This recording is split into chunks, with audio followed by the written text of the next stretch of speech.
some folks that are here. I don't know if everybody that I have on my list is yet. For sure, just met Charlotte a minute ago with Cynthia Willis's office. She's our U.S. Senator. Kurt Meyer, I don't know if he's here or not. He planned on being here. Chuck Gray, Secretary of State, was planning on being here too. Raise your hand if you're here, in case I'm not seeing you. Rachel Hedges is here. I know she is with Harriet Hageman's office. So we've got remember her. Folks from the state, of course, the state legislatures in, so they're busy doing their job. And we'd like to welcome all of you. We want this meeting tonight to be very informative to the landowners, to the community of how the district's doing, all the projects. We're gonna have reports on projects, of course, the tunnels. There's a lot of things to cover, and so I'm going to go ahead and ask it, or leave it open, to entertain a motion to approve the minutes of last year's meetings, and if I have a motion, we can move forward. I have a motion. Is that Cole? Yeah. Thanks, Cole. And Lester. And Les? Okay, Yeah, thanks, Les. Yeah, you made the motion. Next, I'll ask for a report from the nominating committees. For District 1, Cody McClellan. He can come forward and read on his nominating committee meetings. I apologize for my voice. I'm just getting over the cold, so I'm not hoarse, but I'm not there yet. We all are. Everybody's got this. Well, yeah, he's right. Thanks, Sean. Had the nominating committee meeting. We did not receive any other nominations or any other interest. So we went ahead and put forth Sean Booth. And we would just like to thank Sean for all of his service on the board and everything that he's done for the irrigation district. Nobody that I know of spends more time and effort and energy taking care of us landowners, and we're very appreciative of that.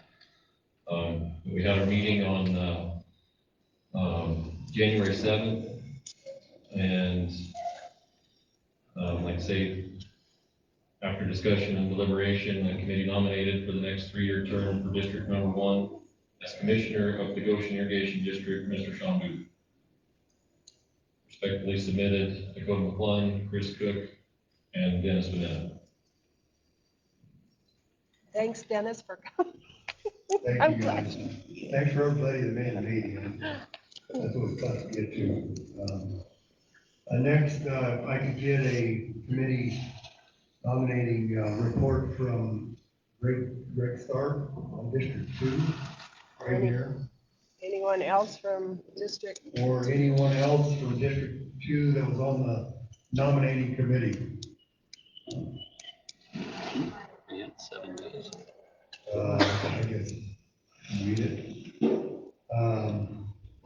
Meeting of the nominating committee for the Commissioners of District 2 was held at the District Headquarters at 1:30 p.m. January 7th. Mr. Steve Schmidt, the incumbent commissioner for the district. The meeting was chaired by Greg Stark and attended by the following members of the committee: Miles Duffy, Travis Eisenborg, Glenn Hunter, Randy Lapp, and Ethan Stark. After discussion and deliberation, the committee nominated for the next 3-year term for District 2 Commissioner for the Goshen Irrigation District, Mr. Steve Schmidt. Signed by Greg Stark, Mike Duffy, Travis Eisenborg, Glenn Hunter, Randy Lapp, and Ethan Stark. That was the report for District 2. Next, I will ask you to go into your folders, and there's treasurer's report, and you can certainly go through that. It will include all the treasurer's activity in the last year, of course. So, Mr. Randy Stebbins, our treasurer, if you come up, and you can there's any questions on the review.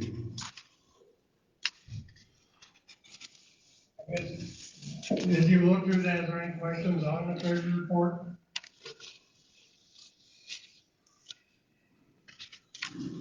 There is a big difference between revenues and expenditures, and that was a $1.4 million payment from here in Fort Laramie. It came in late from the previous year, so that's why there's so much difference between incomes and expenditures. Other than that, is there any other questions? If not, I'd like to entertain a motion to approve.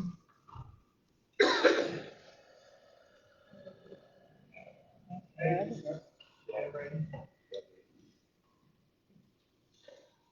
Do I have a second? Don't go through that much money, and Les, Ms. Marcy.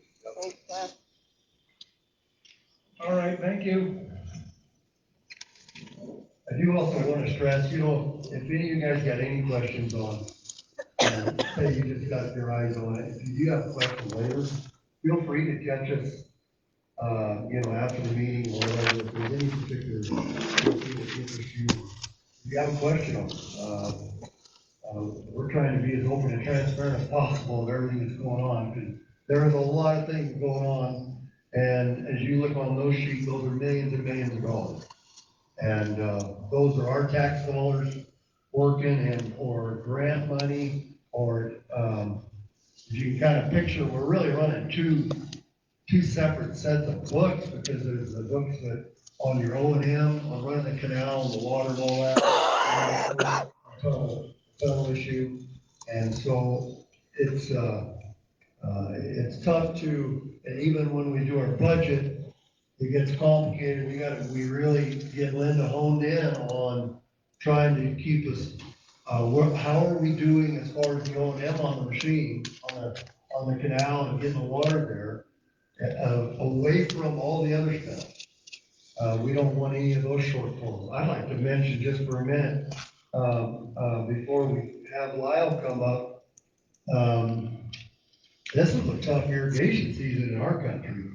I thought, you can, and there's a really good report in this of how many feet of water was delivered per acre and how much loss we was good. And for the amount of time that we're in, you know, when we came in early for that hay run and then we didn't go out and stayed in, the demand was wide open from the day the water came in until the day it went out. There was 100% demand. I do know, and the board and I, we discussed it, we're gonna change it. If we're looking at the same kind of beginning this upcoming year as we did this last year, we will start on limit. In other words, a foot to the 100, because the district, the ditch riders, everyone involved, we had a hard time getting water to the other end of our district, let alone to the state line. So that isn't fair to those landowners in 4 or 5 districts. And but the demand was so high, in years past, you turn the water in and you're begging for people to take water because you're spilling so much and losing so much. And boy, that was just the opposite this year. So we as the board, we learned our lesson on that this year. We can't do that to other landowners, and let alone, of course, here in Fort Laramie was a really good district to work with this year. I mean, it was, when you're restricted in those tunnels and there is that much demand and you're in Fort Laramie's not getting water at the end of their canal, it could have been a really tough situation. And then when we stayed in, because that was a tough discussion when we did that. When we stayed in instead of going out, you're in Fort Laramie wanted to go out, and they said, we'll work with you, we'll use some water, we'll take it. They don't have near the hay acres, and they don't have near the use early like we do, hay producers, and so, with the condition, he said that we have to shut off early to save water, and then when we got to the end of the irrigation season, they didn't want to shut off, because they had so many farmers get hailed out, and they had to start all over with their bean crop and their corn crop or forage sorghum, whatever they planted. that now they were trying to develop a crop late in September. So it was a very unusual irrigation season, very challenging for the district and the farmers, I realize, and the ditch riders, the employees. Kudos to our staff. If you get a chance, thank them, all of them, ditch riders, the foreman, Ethan, Kevin, my goodness, we worked that guy to death. Our secretary, there's a lot of people that are working really hard to get the water to every farmer when it is that hot and dry. It was such a challenge this year, so thank to you guys, really, sincerely. Next, I'd like to introduce the area manager for the Bureau of Reclamation up in Casper, Mr. Lyle Willard, and Lyle's got a presentation to give us. Lyle, welcome to our meeting. It's a pleasure having you, sir. You didn't read his bio. Oh, you want me to read his bio? Yeah. I'm old. I'll read your bios too, I'm sorry. Lyle Millard received a degree in civil engineering with an emphasis in water resources from the University of Wyoming. Since that time, he's been employed by the Bureau of Reclamation Wyoming area office located in Mill. Mr. Millard has 35 years of experience working for Reclamation of Wyoming, Nebraska, and has been involved in reservoir operations, land and recreational management, safety of dams, water county, operational activities for the North Platte and Wind Bighorn River basins. Since April 2022, Mr. Millard has been serving as the area manager for the Reclamation Area Office. Welcome, sir. Thank you. I've been around a long time, all in the office. By the way, thanks for making me feel welcome with the wind. You know, it's always windy up in Casper, so I feel right at home. First of all, let me introduce a couple of my staff here. Matt Wells, stand up, smile. There you go. Ryan Allen. So there's the theme. You guys train them up. Thanks, and so appreciate it. So I just have. Can we dim the lights just a scooch? Oh, perfect. So I just want to talk real quickly about some upcoming, what we see for the future as far as what the snowpack is, what our forecast is, and what this year may look like, at least at this early stage.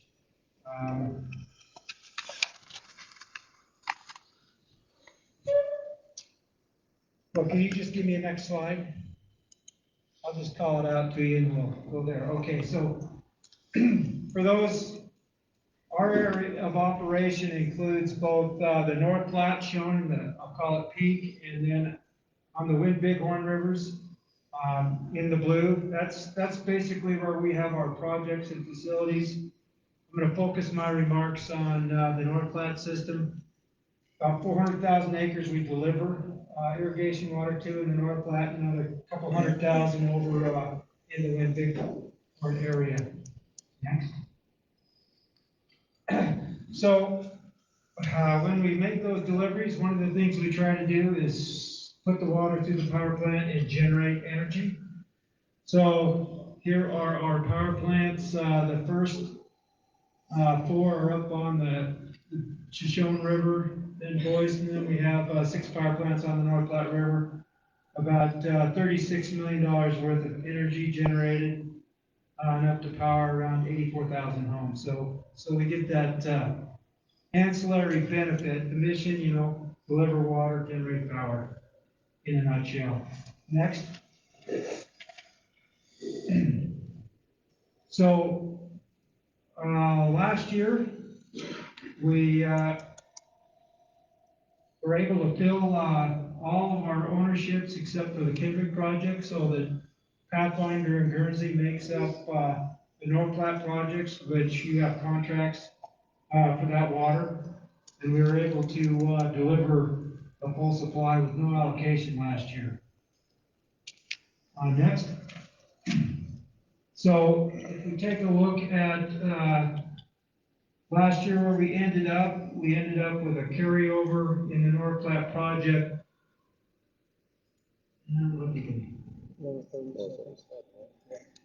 see that, but we were at 99% of average when we ended the year. And like Sean indicated, it was a hot, dry summer. We experienced that in all of our basins. A lot of basins had near below average inflows in those months, July through September. Next. So here's the picture of current ownership as of February 20th. The North Platte, which is of interest to you folks, is sitting at 49% full, which if you look at the 30-year average, it's right at 89% of average. So we're doing okay as far as water in the bank in the reservoirs currently.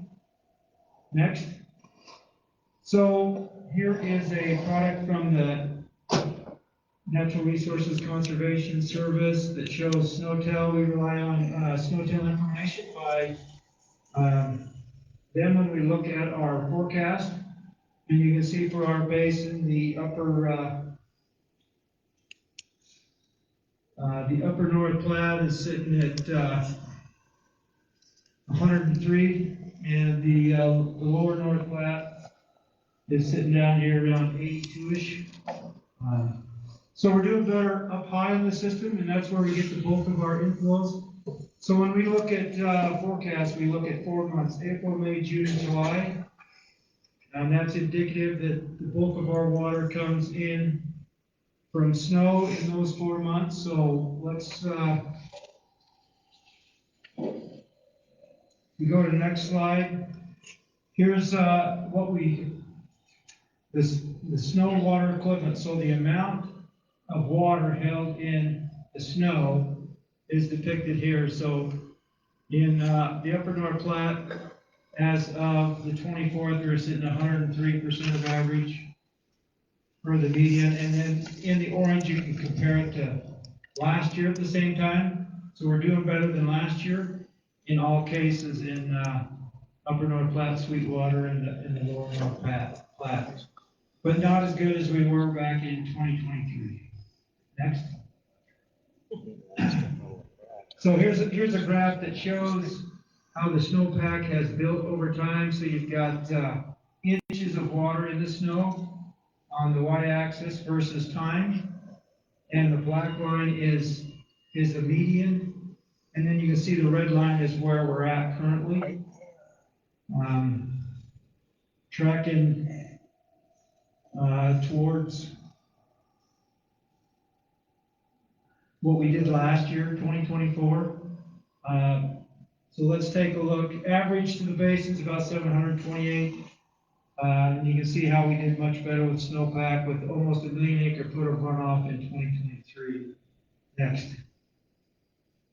Okay, so on February 1, here's our forecast. Above Seminole, we forecasted 550,000 acre foot of water of inflow in April through July. That forecast is 76% of average. And then you can see the what we actually got in 24 in green and lighter blue in 23. And then similar situation, 50,000 acre foot we're forecasting to come into the Sweetwater River, and then another 100,000 acre foot between Alcova and Glendale reservoirs. Just for comparison, the NRCS does a forecast for Seminole and Sweetwater. They forecasted for Seminole 620,000 acre foot. For Sweetwater, they forecasted 33,000 acre foot. And they gave up forecasting Alcova and Glendale because that was too tough. But the Corps of Engineers actually does a forecast because they've got a flood control space in Glendale, and they forecasted 102,000 acre foot. So independent forecasts, pretty good correlation between those forecasts, at least on February 1. Next. So here you go. Here's 2020 current year snowpack in red versus 2004 and 2010. So blue is 2010 and the green is 2004. So about the same place we are now. So the question is how will we finish this spring? Will we get spring rains like we did in 2010 and finish with over 1.2 million acre foot? Or will we drop off and only end up with about 276,000 acre foot of inflow, about half of what we're forecasting currently? Next. So here is the 90-day outlook, precipitation and temperature. And for the months of March, April, May, June, when we need that wet, heavy snow and some spring rains, you'll see that for precipitation, the darker browns or tans, we're leaning towards below average precipitation. So not what I want to see. And then as far as temperature, we're kind of on that fringe of above average temperature, at least what the Weather Service is saying at the time. Next. Okay, so our Guernsey outflow for last year, as Sean was mentioning, you can see the trend in 2023 and 2022, we're around 900,000 acre foot. But with the dry summer months, Matt was calling water out of Guernsey like crazy, about 1,131,000 acre foot. Next, please. So, our February, we do a forecast. We do a forecasted supply. February 1, March 1, April 1, May 1. We compare that to the magic number of 1.1 million acre foot. And if that calculation comes out above 1.1, then we don't anticipate an allocation. We anticipate a full supply. So at least our February 1 calculation put us in a forecasted supply of about 1.3 million acre foot.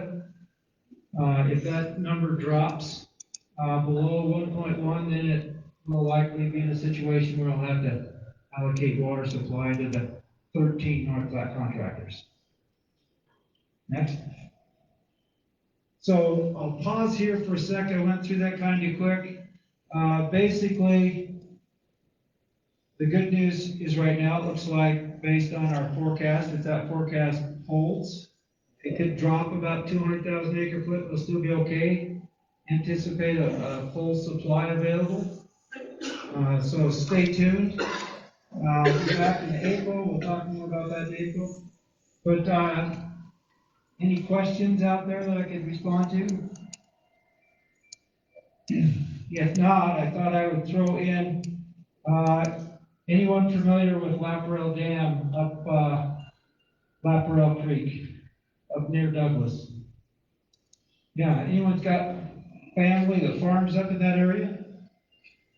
Anyway, so as part of our bipartisan infrastructure law, which is now referred to as the Infrastructure Investment and Jobs Act, Reclamation was directed by Congress to provide $100 million for the rehabilitation or replacement of Laparelle Dam. And you can see it's a concrete buttress dam with basically the face of that dam is like your driveway propped up with those concrete buttresses. Back in 2019, they had observed cracking there that was a concern. This is not a reclamation facility. It was constructed under the CARE Act. It falls under the State Engineers Dam Safety Program. And they've been monitoring these cracks.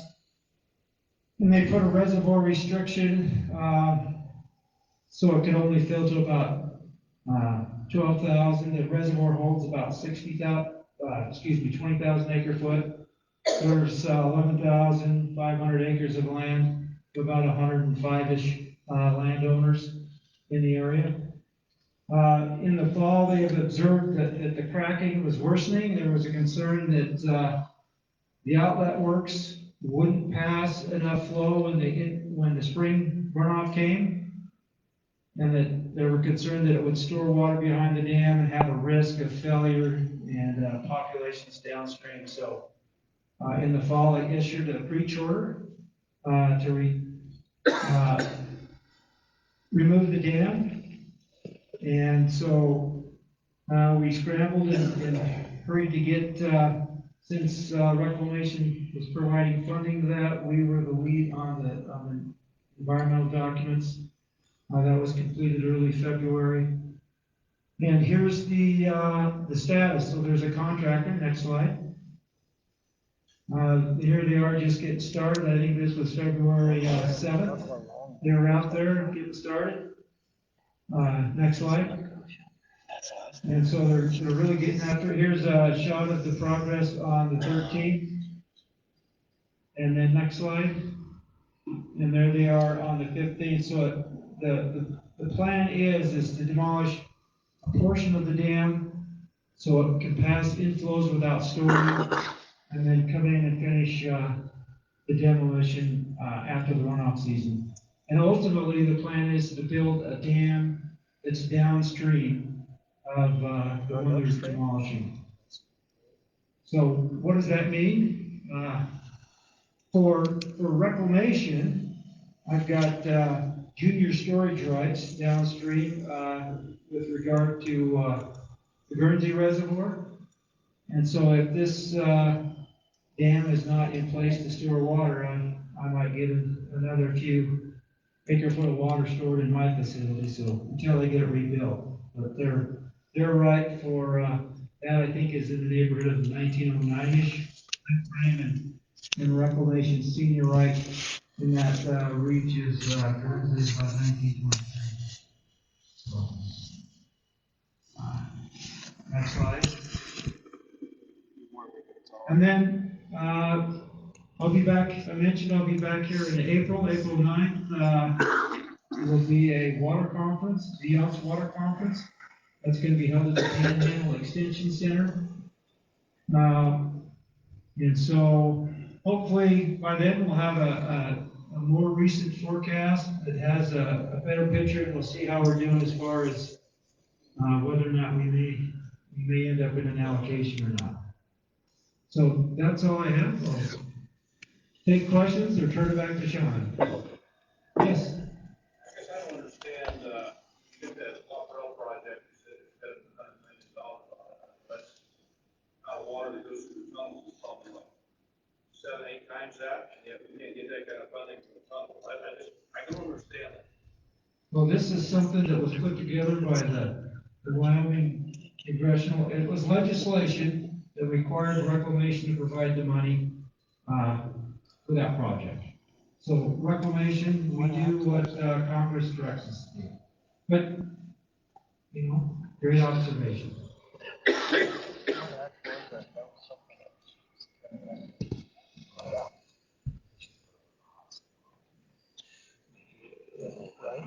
Okay. Thanks a lot.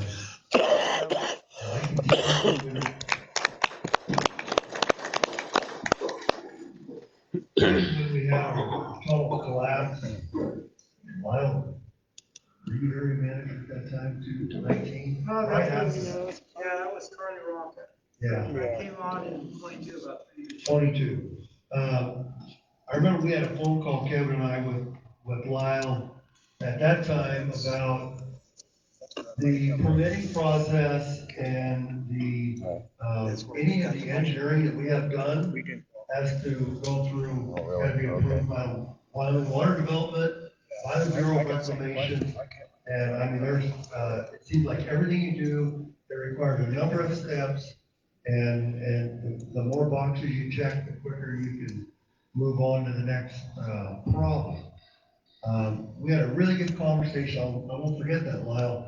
We said, you know, if we can get the engineering accomplished, because the rumor had always been, you can get your project all engineered up, but when it hits the Bureau's office, good luck. It's going to sit there forever to get approved. And Lyle gave us his word that day, you know, once you guys have your engineering, we are going to try to expedite it. And he was absolutely true to his word when he says, we're going to expedite it, we're going to get through it. We do not want to hold up the project. And we appreciate that. I think our relationship with the Bureau And the district right now is as good as it's ever been, and that is a very good thing for all the landowners. It's an important part of the puzzle, no different than the NEPA studies, that we just, they had the, community meetings, as far as all the environmental, that's one of the requirements that you have to have when you get through the engineering process, is how it affects the environment, and you have to have those community meetings and everything, input on all of that. And so, the Bureau of Reclamation is the one that oversaw that. And so, but that was a really good question you asked. I asked the same thing most landowners do. It's a Bureau project, why can't they help pay for it? And it's a legit, we're in charge of O&M. And when Kevin and I went back to Washington and we got to visit with all of the senators and representatives, and Deb Fisher, she made the statement, well, I just caught heck from my entire constituents for voting for the infrastructure bill, and this is exactly the infrastructure I was voting for. So if you don't think that we're not frustrated sometimes, even the US legislators are saying the same thing. And the thing of it is, I think, and I invite you to look in the pamphlet, because the irrigation leader, Chris Pauley, is our the guy that does all of our lobbying back there for irrigation district. And he's also the editor of Irrigation Leader. Read those comments and remarks that John Barrasso, Cynthia Lummis, and whatnot. They're very aware of what we're struggling with, on the financing, on the repairs of these tunnels and whatnot. But I think the biggest thing is once you allow one project, the Bureau project, to be funded by the Bureau, then the next district, we're not the only district in the United States that has 100-year-old concrete. And so they gotta be very careful, I think, about what they approve, but I know they're trying to get all they can for us. And you could tell that, they really have a vested interest. They realize what it is to our community, to our landowners, to our living. And so, we just hope that we continue to get good funding. I know Kevin's gonna hit some when he does his report, he's gonna cover a lot of this stuff. But I wanted to, before we have Tyson give his foreman's report, because he had a lot of projects, I kind of wanted to address the letter to the commissioners, and I really appreciated that. I know the landowners had a meeting, and some of the board of directors were there, and I tell you what, the board of directors are, I guess I can only speak for myself, but they completely agree with all the points. I can go point by point if you want to. I can give you an example as far as the current direction right now. We just, the last meeting, approved the 90% design from our CMAR engineers. We want to get to that point so we know what it costs and we know if that's even possible. When we hired our CMAR last year, this time of year, within April or May, we had discussed, remember we had all the workshops of all the landowners discussing how you come to the point of what's the best way to repair our tunnels, and the SEM was at that time. And then the sticker price came in at 135 million. So we all threw it in the garbage. Discussed it, that it was gonna cost that much. And a lot of it is they're trying to price in so much risk. I don't know if the risk is the loss of the tunnels, the loss of life, the loss of equipment, the loss of the irrigation season, but all those risks are being calculated in. So we had a meeting down in Cheyenne, the board of directors, HDR, our CMAR, Atkinson, and said, okay, we gotta do something. Let's come up with a new plan. They came out with a digger shield, a newer technology, a tearing down roll tunnel. It's a series of a digger bit. It's similar to a boring machine without the nose, and a pipe inside of it, preformed concrete is laid in between the pipes. They're bolted together. It's gasketed together. It's concreted after it exits the machine, and it's very safe. So we've been waiting on that. We've been wanting to get our 60% GMP, so we know what it's gonna cost, you know, and at that time, HDR is confident, and so were we, that it was gonna be a 60, 70, maybe $80 million. Like, well, you know what, we can get the funding for that size of a project. We can do it between both districts without affecting any landowners, and that's the goal. And we just got an estimate last month of $130 million again. And so we threw the last one in the garbage. I don't know what makes them think that we won't throw this one, but we've got to get these tunnels repaired. So the board, we're sitting there talking, you know, we got to have a backup plan. If this number does come in this way, so we have one, and the logical one is re-concrete the old tunnels, reline it. That's gonna choke our water down, run a boring machine beside it, catty corner, in a different diversion or whatever to supplement the water, because we know once we reline the inside of the old tunnels, we're gonna restrict our water to where we can't get all that we are legally bound to. So we're still finding out, we're supposed to shortly, what it's gonna cost. So we do have backup plans. I know that in the letter it mentioned communication, and I'll admit it. There are so many times you go meeting after meeting, and I first and foremost, I say, we can't have all of you at once, but if you want to know what's going on, come to a board meeting. I mean, we'll let you sit and listen. We don't want interruptions and whatnot because we have a meeting to operate. But we're going to try to do better on our monthly webpage report. We can't do weekly. Our employees are too dang busy doing all kinds of stuff to give a weekly report to the landlord. Call me. If you want to get an update, call me. Call any one of your board members, your representatives, man. We'll tell you where we're at, what we're doing. So I think that I am accountable to that as much as anybody about not probably communicating as well as I should. And once we get to a big decision, and like, what are we gonna do? Because these are millions of dollars. I would anticipate another board meeting, or I should say a landowner meeting, and discuss it. Because when there's options on the table, once we get our 90% GMP, we're most likely gonna go to a plan and then put it out to bids. I testified in front of the Select Water Committee in November and the Wyoming Water Development. They wanted a landowner to talk to them.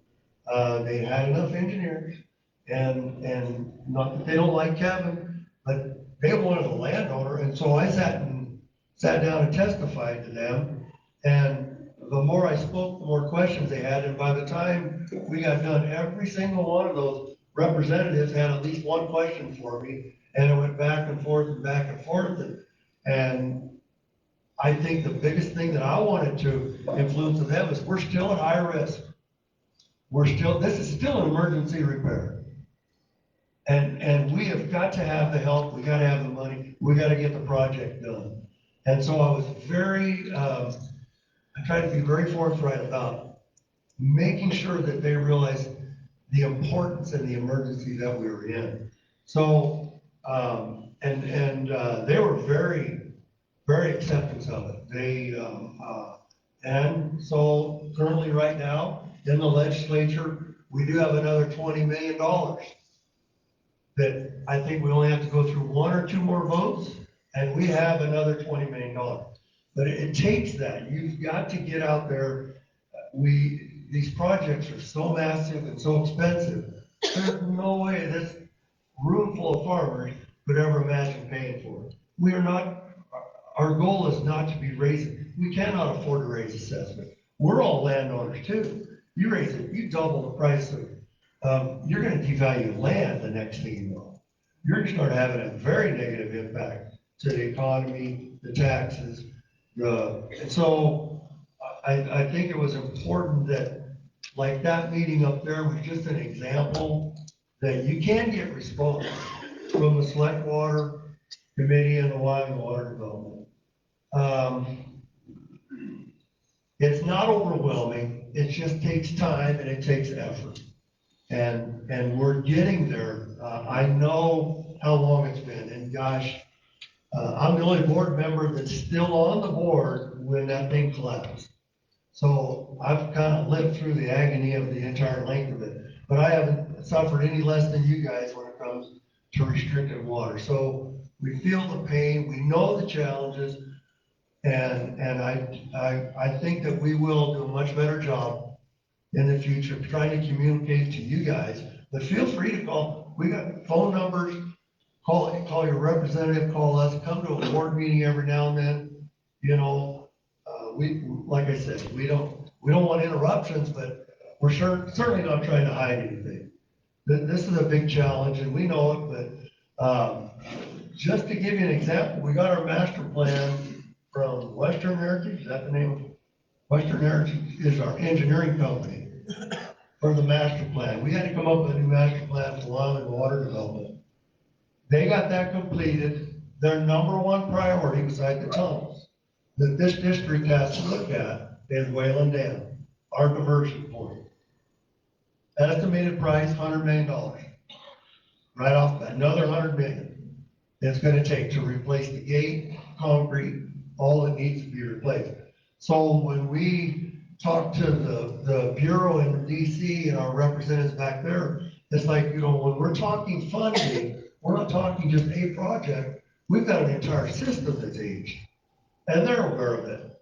And it's just a matter of beating the drum, and I think someday, I hope, we get rewarded, and they say, you know what, these are Bureau projects. They need to be funded by the Bureau. You guys can maintain it. That's the goal. That is the goal. So anyway, I didn't mean to go too far off, but I did want to let you guys know that the board of directors, or I certainly feel that it's a well-written letter, and I understand it, and I completely agree with everything. And we'll try to do better for you guys. If there's any shortcomings, come to us. So next is Tyson. Kevin. I'm sorry, I didn't mean to do that to you, Kevin.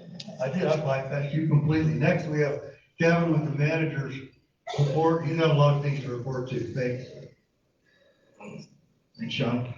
Well, you covered a few of them for me, so that's good. I guess first thing I'll kind of give an update on employees. We've had some turnaround. Greg Poston, our water master for the last few years here, has retired after 27 years at Goshen Irrigation. So he retired here in February, and so Ethan Knox will be our head water master now.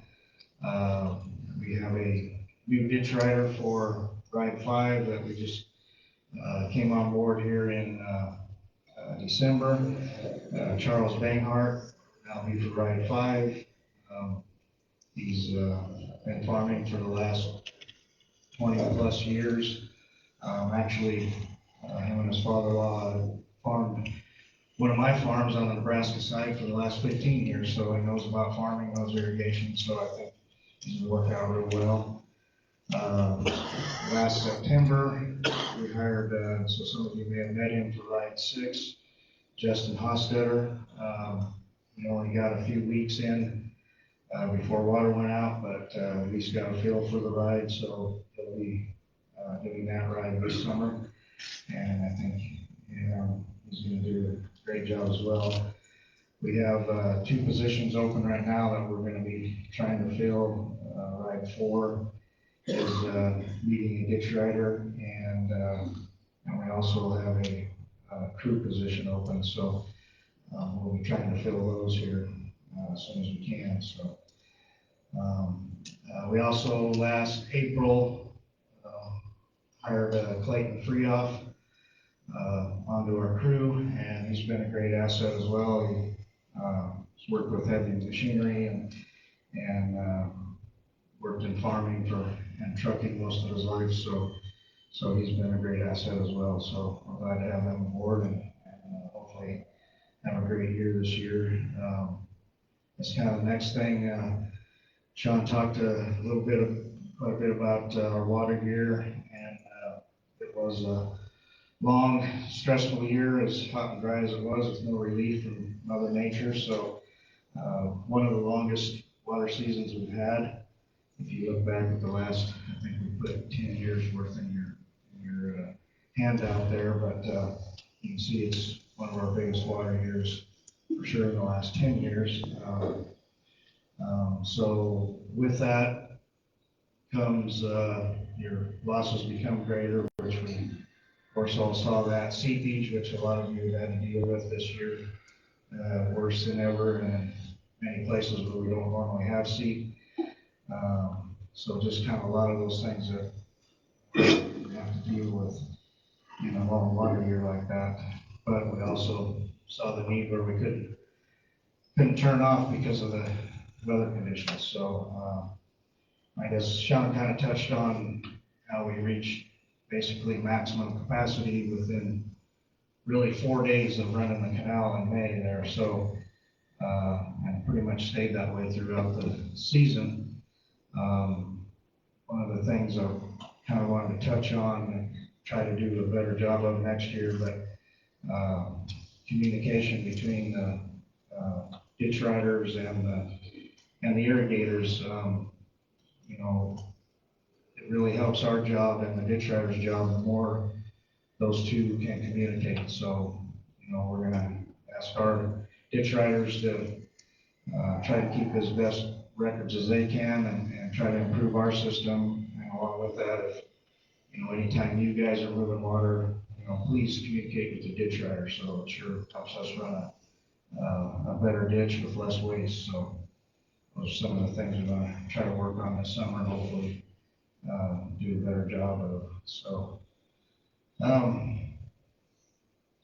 going on now, Sean talked about our master plan. That was something that was 100% funded by Wyoming Water Development, and it's a great tool to use in funding some of our bigger projects that we can afford with our own O&M. Wyoming Water Development is a great asset to us to help fund these projects right now.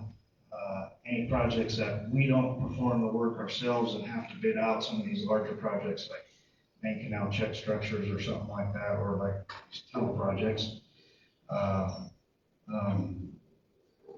Current funding right now is if we apply for those, would be a 50% grant and a 50% loan. So this year, back in August, we applied for a main canal check structure located at mile marker 62.2.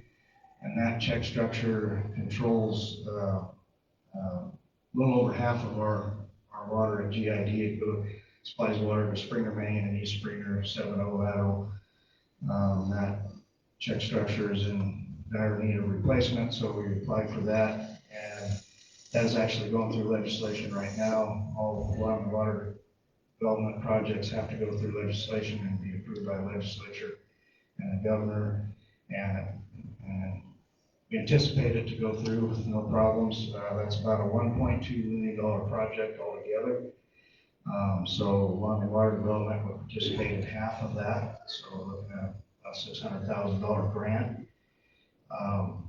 At the same time, we also applied for a Water Smart grant through the Bureau of Reclamation, which is also a 50% grant. So if we can get both of those fundings together, it would almost be 100% paid for with no assessment money. So that's kind of what they're encouraged, Wyoming Water Development and Water Smart both encourages you to do to help fund these projects. So with that, one of the things we're working with a company called Rubicon, which makes these check gates and other automation systems. One of the other head gates that we're looking at that we applied through Water Smart grant is head into 7.0 lateral. We're applied to replace those gates, and 45.1 lateral head gates, and our 67.5 spillway, which delivers water into Horse Creek and then ultimately to Horse Creek lateral, which ends up in Nebraska, but, we have Wyoming users on that as well. But, those all of these we are hoping to use Rubicon gates with, and like those head gates, they have, they call them a slip gate, where they will monitor the flow so that those gates can run exactly the flow we want them to and be more efficient. And with the check structure, we'll keep our check structure at our canal at a level that we set and can maintain, so that if we have rising water or lowering of the canal, that check can adjust automatically and have real-time operation. And the whole idea of this grant money is to improve efficiency, have less ditch loss, and conserve water. So we're working on all those. Hopefully that funding will come through. And 70, 45-1, and 67-5 projects, those will be 50% funded by WaterSmart if we are granted those, and we would do all the work, so that's the 50% matching part on our end. Since we would do the work, that's a like-kind exchange, so they consider that as our contribution to those projects. So, and those are projects that we can do the work ourselves. So, like I say, the master plan, our new master plan has been completed, and that helps with this funding, saying that, you know, engineers have looked at this, determined that these areas are in need of replacement. And in that, I can just kind of show you here, this is our master plan, so it kind of shows the extent of what our system takes and how many structures there are. And they rank these structures in order of importance of what needs repaired first. So like Sean said, Wayland diversion is kind of at the top, along with our siphons, some other spillway structures. And Wayland diversion will be when we get to that, will be a project probably as large as our tunnels, with the size of it and the cost. So that'll be a lengthy process that we'll have to start out with the feasibility study, then of course engineering, and then looking for funding. So, but this helps with all that. So we're glad to have that done. I usually recommend that about every 10 years, an updated master plan list. So one of the wasteways that was recommended in there for replacement was our 77-3 spillway. We're actually currently working on that right now, fixing that ourselves. So that'll be one of them that we can knock off the list. So kind of moving on to, Sean touched on that a little bit, some of the political activities that we've been going through the last year.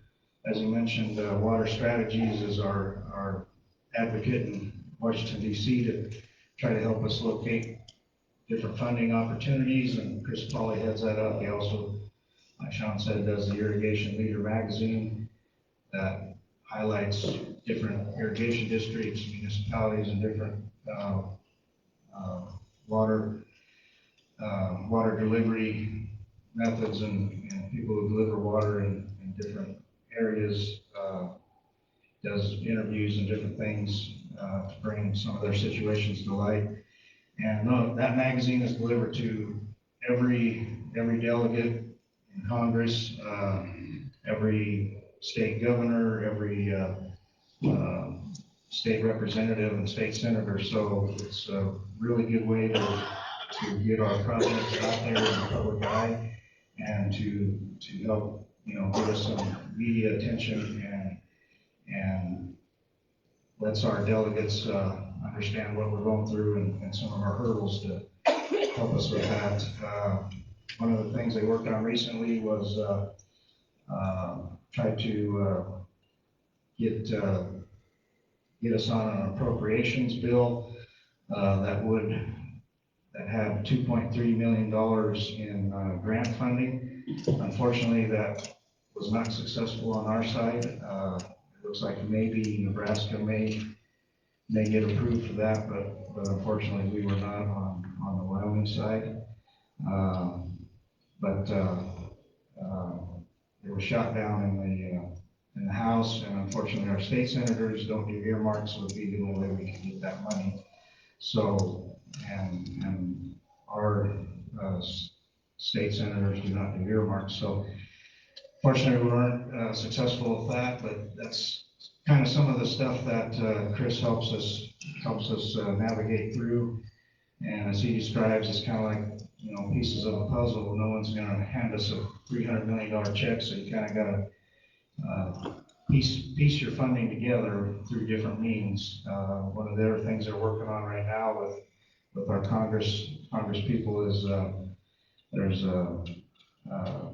legislation called the Urban Canals Act that gives grants and loans to irrigation districts that have to run through urban areas, and they're trying to get legislation changed to expand that to include districts like us, even though we don't run through a municipality, that we could maybe be eligible for some of that funding. And that has a lot of different grant and loan opportunities. So another thing, like Sean mentioned, right now, we have a bill in Wyoming legislation that would grant us another $20 million for our tunnels. So far, that has gone through the House and is right now on the Senate floor. Just went through its second reading today. It's looking real good that may happen. So if that does, that gets us 20 million closer to our goal that we don't have to pay back. So I guess along with that, I can kind of talk a little bit about our funding that we have currently for our tunnel projects. State of Nebraska granted Fort Laramie $23.1 million. State of Wyoming granted GID $21.8 million. And we have applied for and have told that we have been approved for a $53 million loan from the U.S. Bureau of Reclamation XM loan program. It is a loan only, be low interest for 30 years, but we kind of did that as a backup plan in case we can't get these tunnels fully funded, so that we could have a fully funded from grants, I should say. But we did that so if we can't cover it all with grants, that would be an option. I'm not saying we want to do it. Like Sean said, we don't want to have to do that. But rather than a project stall, it would be another option. So if this other $20 million grant would go through the Wyoming legislature, that would leave us, say, at our $130 million price tag right now, you know, still about, 10, 11, 12 million short.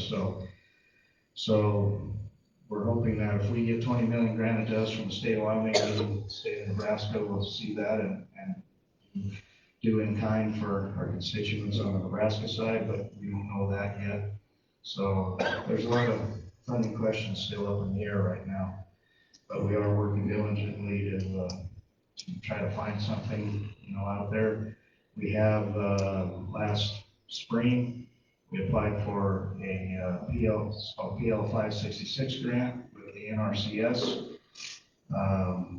That is a grant up to $20 million, but that was a very lengthy process. We're literally talking years to go through that before that would be awarded. And we told we looked favorable, but that's the last we've heard on that. So, like I say, that was a very lengthy process for what all they have to do for that to be awarded to us. So, not sure how long or where we're at on that. So, but that is another avenue we're trying to go down. So, like Sean said, we do not want to use that loan. So we're, like I say, working diligently to do anything we can. Sherry Steinmetz was instrumental in writing this into the bill for this $20 million grant. So if you see her, please thank her for her help. She's been a tremendous ally since the collapse. So she's done a lot of work for us.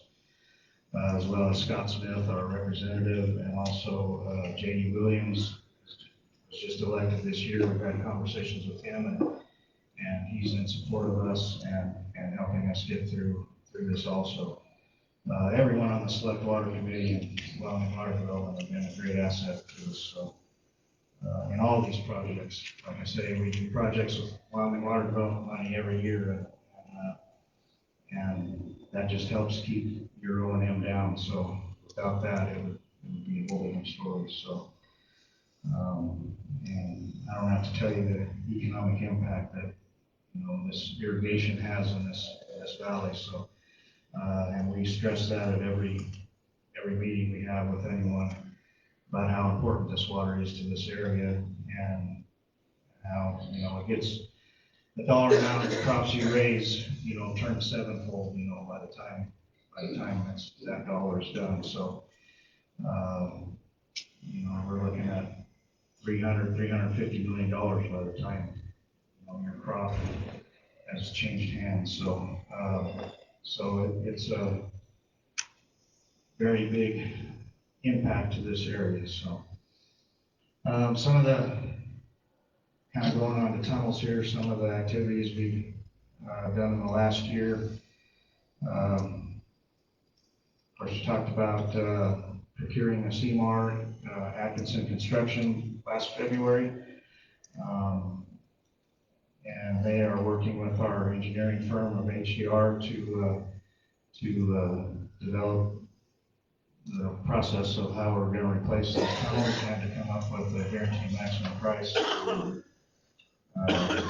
ensure our funding and help with that. So brought them on in February, late February last year, and like Sean said, just right following that, we had meetings in Cheyenne to develop a plan of where we wanted to head with this and what method of delivery we're going to repair these tunnels with. So, like I said, we've had some setbacks here with cost estimates that we're still working on. And with these high cost estimates and maybe having to use the Bureau loan, that threw us into a higher level of, review, I guess, from the Bureau of Reclamation. They have to do what they call a DEC review.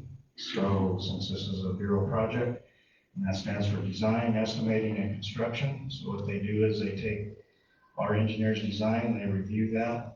Take our cost estimates, they review that, and make sure that we are getting the best product for the money, and to make sure that it is feasible and that it will work for us. So we're going through that right now. They've expedited the process. I must say that these usually take anywhere upwards of 6 months to a year.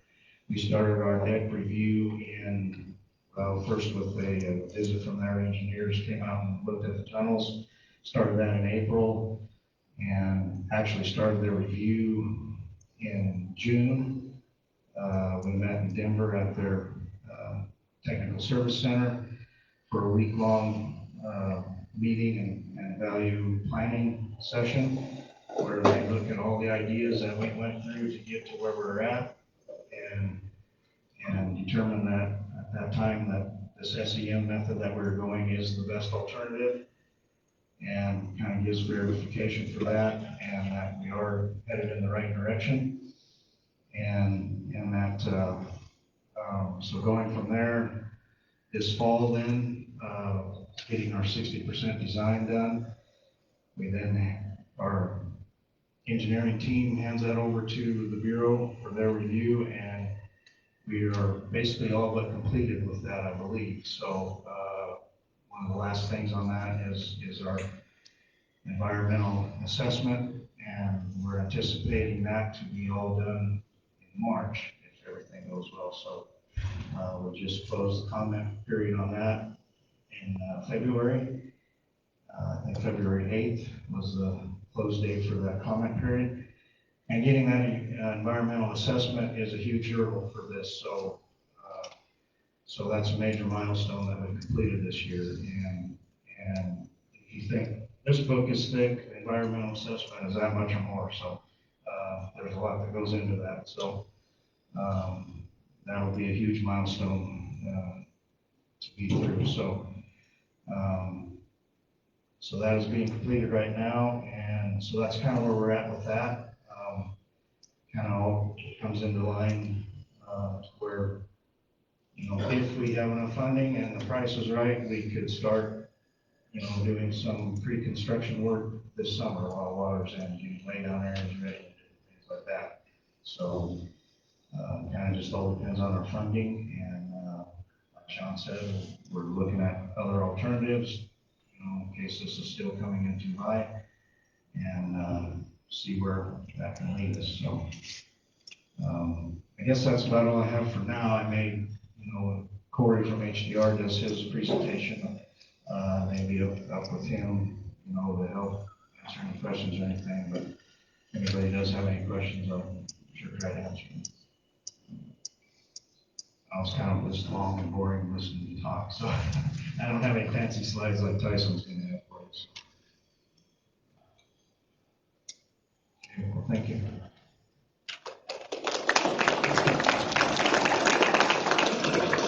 Thank you, Tim. So currently, yes, we need Fred and Randy and a landowner from the audience. Go back and get the balance counted, and have that done. Get it done before supper, if you can. Kevin's a huge asset to the landowners. I can tell you, working with him, whether it's with politicians or with landowners or equipment or employees. Took Kevin on a couple years ago and haven't regretted it a bit. So thank you so much. We have put so much on Kevin's shoulders with these projects, above and beyond just being a manager of the district. So thank you very much, Kevin. Next, I'll ask Tyson Ladson if he could come up and kind of give us a report on all the backhoe work. Thanks, Sean. See if we can't get our clicker working here first.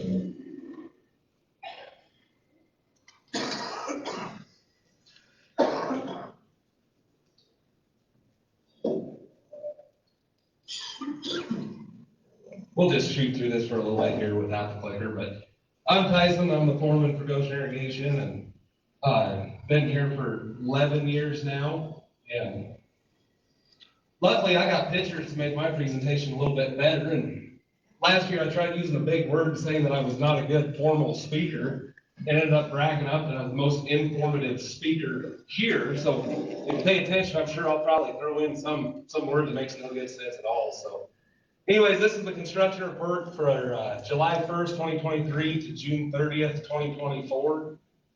Next slide, Ethan. Making a multitask over there. Probably the last thing that you guys want to see is another update on funding and everything. But last board meeting, we had a handful of landowners in there, and we started talking about Wyoming water development projects. I just kind of want to touch base on the timeline of our Wyoming water development projects. We're 2 years out, at least every time that we apply for one, and we've done a Wyoming water development project about every year for the last 20 years. And thanks to COVID, I hate to say that word, but we got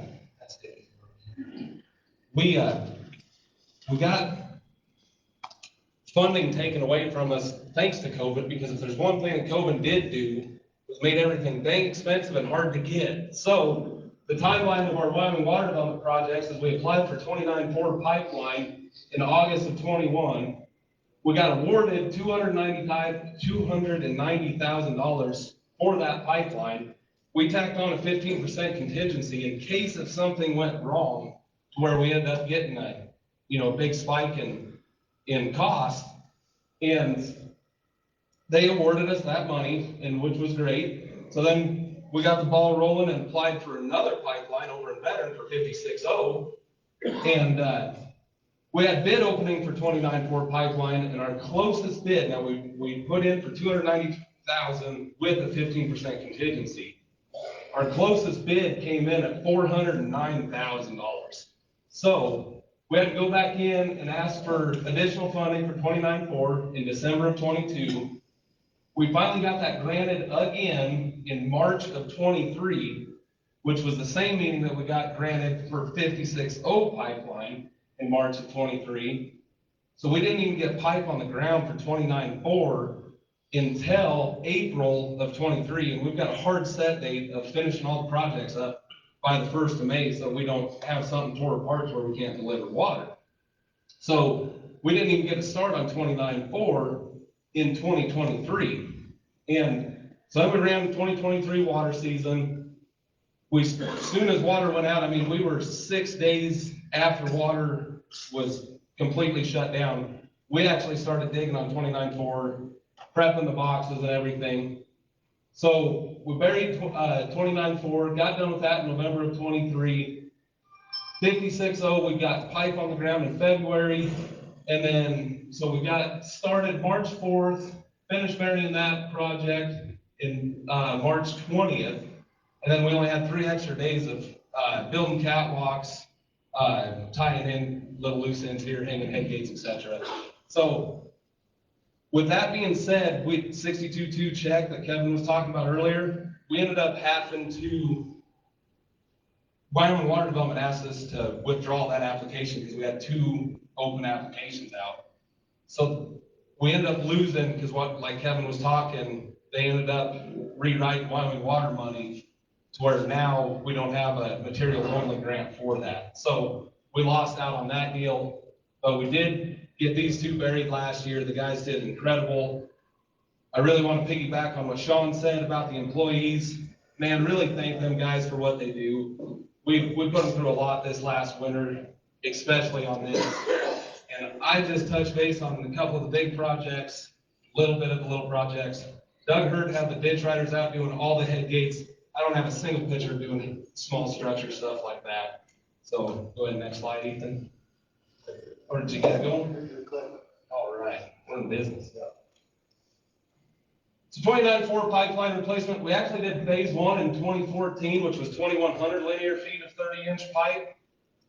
So we ended up moving on with phase 2, which was 3,500 linear feet of 30-inch pipe. So right off the bat, here's the site prep work. We like to take all the topsoil off and throw that off to the side. And then Benchmark does a great job. If you see them grade stakes, we have them stake out center line. And then I always have them do a 100-foot offset. That way we can shoot over our grade levels all the time there. This was the old way that we always used to knock into the boxes. And I mean, it'd take a day knocking a hole into that box to taking out that old 30-inch tile and then going back in with 30-inch PVC. I mean, it's a whole day worth of jackhammering and so this year we actually ended up just going and renting the demo saw from Blowdorn and cutting the end of the boxes out, which was huge time saver. I mean, by the time we still had to drill all the way around that square and then take the demo saw, but then we just took the excavator, bumped it. I mean, we ended up cutting that down to a couple of guys for 5 hours instead of a whole day, and heck of a lot nicer to work with. This is a little bit of a special thanks to Wirelek. If you look in that top right there, Wirelek had to come hold the pole there while we dug through there. It was a 14.5-foot deep cut that we went through there. And like I pound on every year, we really pound on safety, safety, safety. So you'll see a lot of trenching stuff that a lot of people think is overkill, but pipe isn't worth losing somebody in the trench. So we will always slow down, have a nice, good, safe trench, and follow OSHA protocol on that.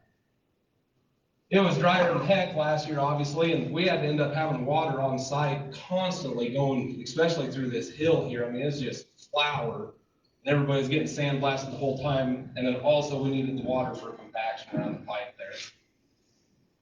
This is just more of moving on down the line after we tied into the box. Shows our trench packer going there, guy down in the trench running grade. We'll touch on that here in a little bit. If you look there on on the left side of the screen there, you can see the old we abandoned the old line there instead of having to take that out, truck that out all the time. As long as we can get away with it, as long as it's deep enough, we like to leave them old cement lines in the ground because they're a mess to get rid of after that. This is snaking back after we got around that pipeline, moving on down the line. There's a tree row right there, and we ended up having to, the farmer was hoping that we could move that box on the other side of that tree row, which made our life a heck of a lot easier. Instead of having to kink, we saved a few fittings and some pipe, and was able to come around and stay on the south side of that tree row actually. So we ended up just hooking on them boxes. You know, if it's got a baffle in it, full box, 8-foot tall box, I mean, they're 30,000 pounds. So even with our 35-ton excavators, we've got to drag them out of the hole and then skid them across the ground to the new location. But any time that we can try saving a good structure, we sure try. So there's the old box, new location. If you'd actually look at that tall tree in the back there, that box was right there just on the other side of the tree row. And we ended up taking our 35-ton X and our 23-ton X and lifting simultaneously to set the box. This is just rounding the corner more, showing the packing. We ended up running into a lot of hard pan on this project that apparently the old timers had a hard time getting through it too, because this pipeline now runs better than it ever has. We used to always run over in Norm Hostetler's place there, the box on the fence.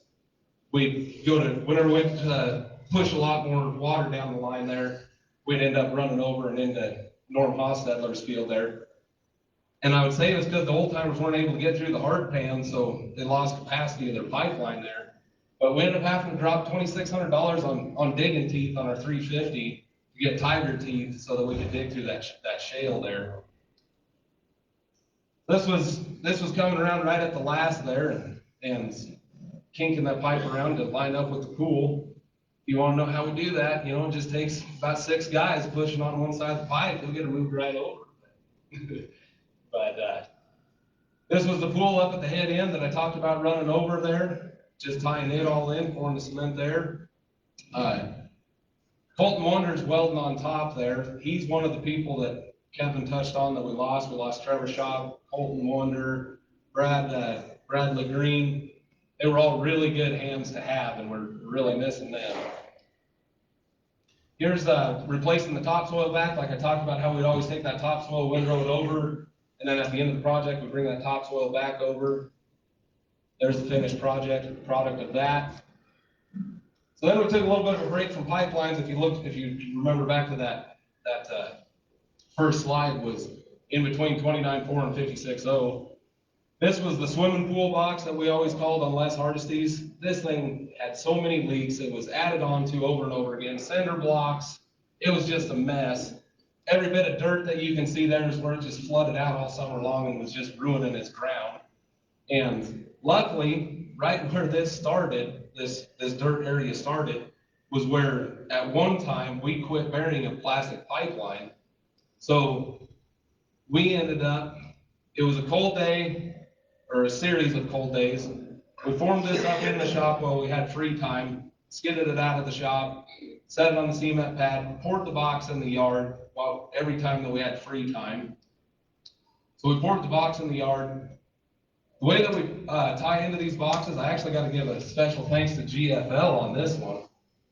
We put bell ends inside the box there, so then it's a gasketed fitting that we can just push straight into the box and not have to cement that in there or nothing.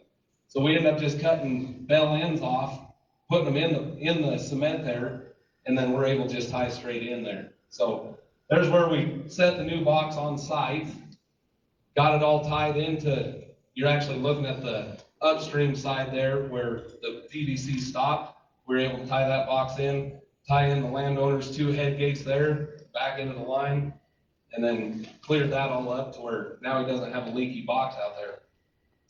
This is also 29.4, farther downstream, that I'd like to say that this is going to be phase 3 one of these days. This is what we're running into all through our whole system. We always joke around about don't get tunnel vision here, because we got a whole rest of the system that's that's in pretty dang rough shape too. So this here, when we dug this up, we felt defeated. We had 6 leaks in about 15 feet there. I swear they had to use all spare parts at the end of the day one day and did 6 2-foot joints there. Every one of them bands were cracked. Every one of them was leaking. So we ended up just forming up a box there and poured the whole slab there because it was just a mess. So here's 56O pipeline replacement that we ended up, this was our second pipeline that we did this winter.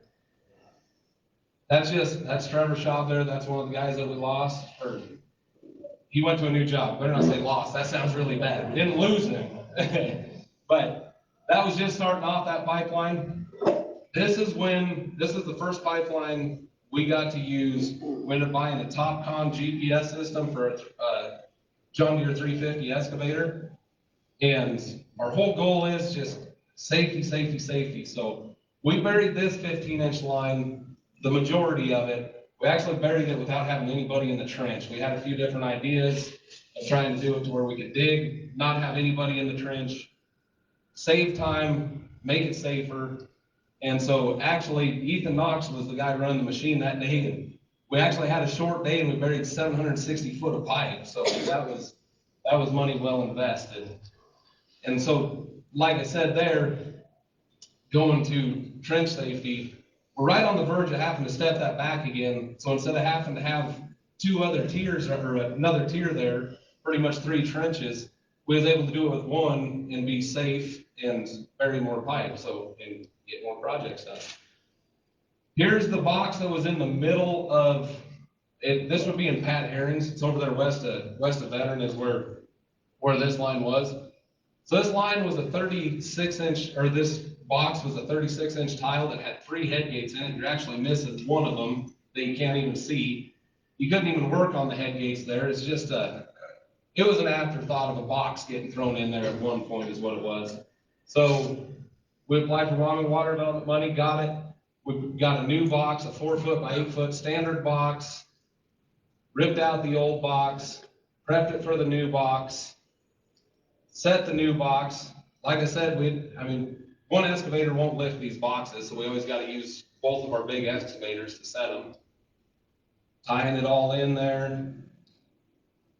And then that was the end of it there. Here's the pool up at the head end there, that the last turnout that we had to cement there. And then here's a little bit of where you can see all of your machines in action here. There's our 12M3 road grader that we use all the time. That was our purchase last year that has been a very, very good machine for us. Our 750J dozer.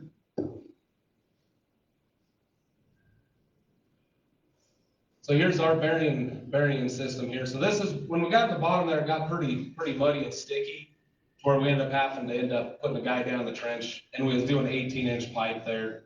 But like I said, super, super safe, especially with Ethan being a good operator.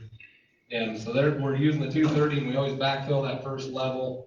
And so we got a couple guys running constantly. And now, Sean Booth taught me when I first showed him this. He goes, "Hey, you tampered with the speed of that video." I said, "I know, Sean, we slowed it down." So here's like going up the line as a finished product here, and the wind was blowing pretty hard that day, so it gave it a little bit of a break. So down here in the bottom here, it's a little hard to see on the projector, but that's that same tile that we took from that other box. We put in a drain valve in the bottom there. It was able to just drain straight down that ditch there. Repaired the farmer's fence where we went through it. Coming up to that 15-foot tall box up here. We built a nice new catwalk structure the whole way around it so that you wasn't standing on a ladder trying to crank on 3 different head gates.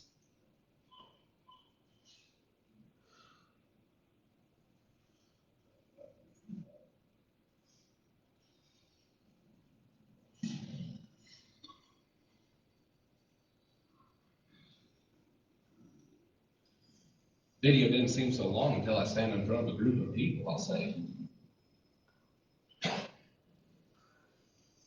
Yeah, the guys really do take pride in your guys' property. And we tried doing a really good job to restore your guys' land back the way that it was. Because the last thing we want is you guys being mad at us for leaving a mess out there for you, so.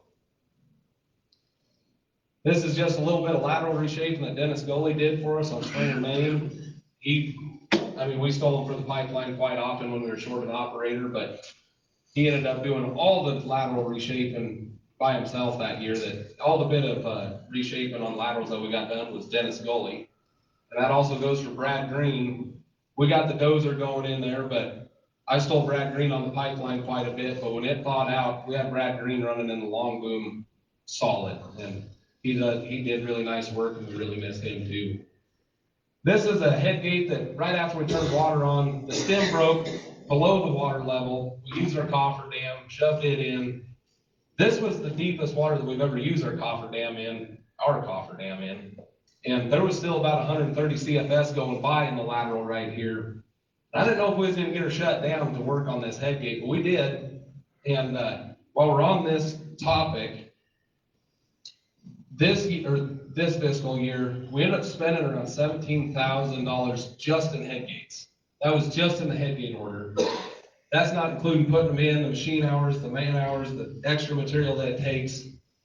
And in like 2000 to 03, we did a big head gate replacement where we replaced like 400 or 600 head gates, and so they're all the same age and they're all starting to go bad on us right now. So we're really working to get them replaced, but head gates have all went up so bad. If you have a head gate that's going bad on you or that's fell off on you in the middle of the summer, please tell us like that fall. If you call us and tell us like that spring, like, hey, you guys had that head gate fall off at the end of that tree row. Getting head gates ordered is a little tricky sometimes. The last head gate order that we did took about 3 months. So then we're scrounging to get a used gate together, get that slapped together to get us by. So definitely, if you got a head gate, let us know, tell the ditch rider, let me know to where we can get them taken care of. I don't think I'm gonna bore you guys with any more politics, tell you the truth. This was just the RPS is what this was. And this was Kevin meeting with Tori Teagarden with Barrasso's office. Just real fast, man, ditch company now is a lot of political stuff. I mean, we have to, I'm gonna say, take a break from our work or be inconvenienced by it, I will say, to go do political stuff while we should be just doing regular ditch company stuff. But man, we have to stay after politics constantly because all this stuff's costing too much money for us to fork out of our own pocket. So we got to look to the legislature constantly for more funding. So with that, I'll leave it to if anybody's got any questions or.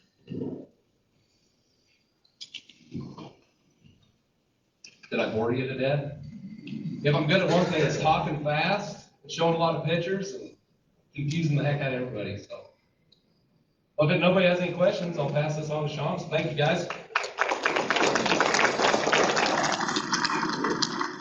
Thank you, Tyson. Tyson's one of those guys that he'll come to a board meeting and say, I got an idea that's gonna cost you 12 grand, but I'm gonna save you 20. And then he'll go through the pictures and show you how he's gonna do what he's gonna do. And he is a huge benefit to our district.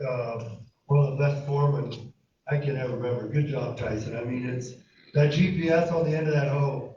And that wasn't a tough sell for the board. It really wasn't. When he said, guys, if we can have fewer men down in the trench, and you can set that to grade, and he was showing me how it works.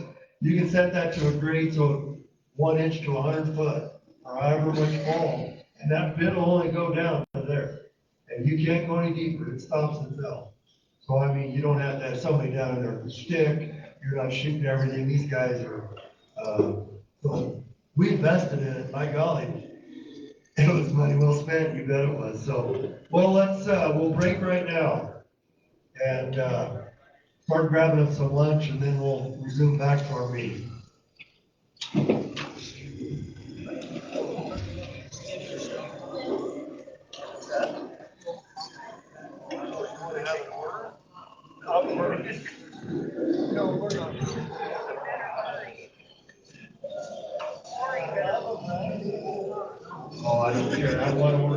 start over here with Lyle's group and just kind of work our way around the room, okay? We'll do it that way.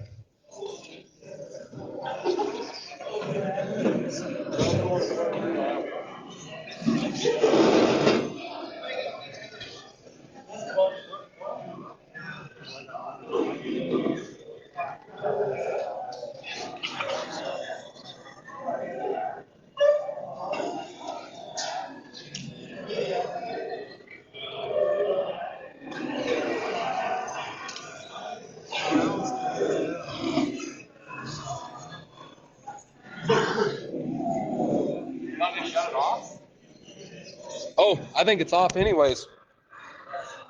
No?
cookies back there on the table.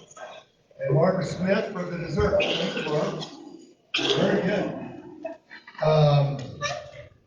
Before I introduce our final speaker, I'd like to there's a couple other people I think need thing is, I can tell you guys when you get all kinds of problems, issues, whatever coming at you on an irrigation district board, it's from people to pits to pipes, you name it.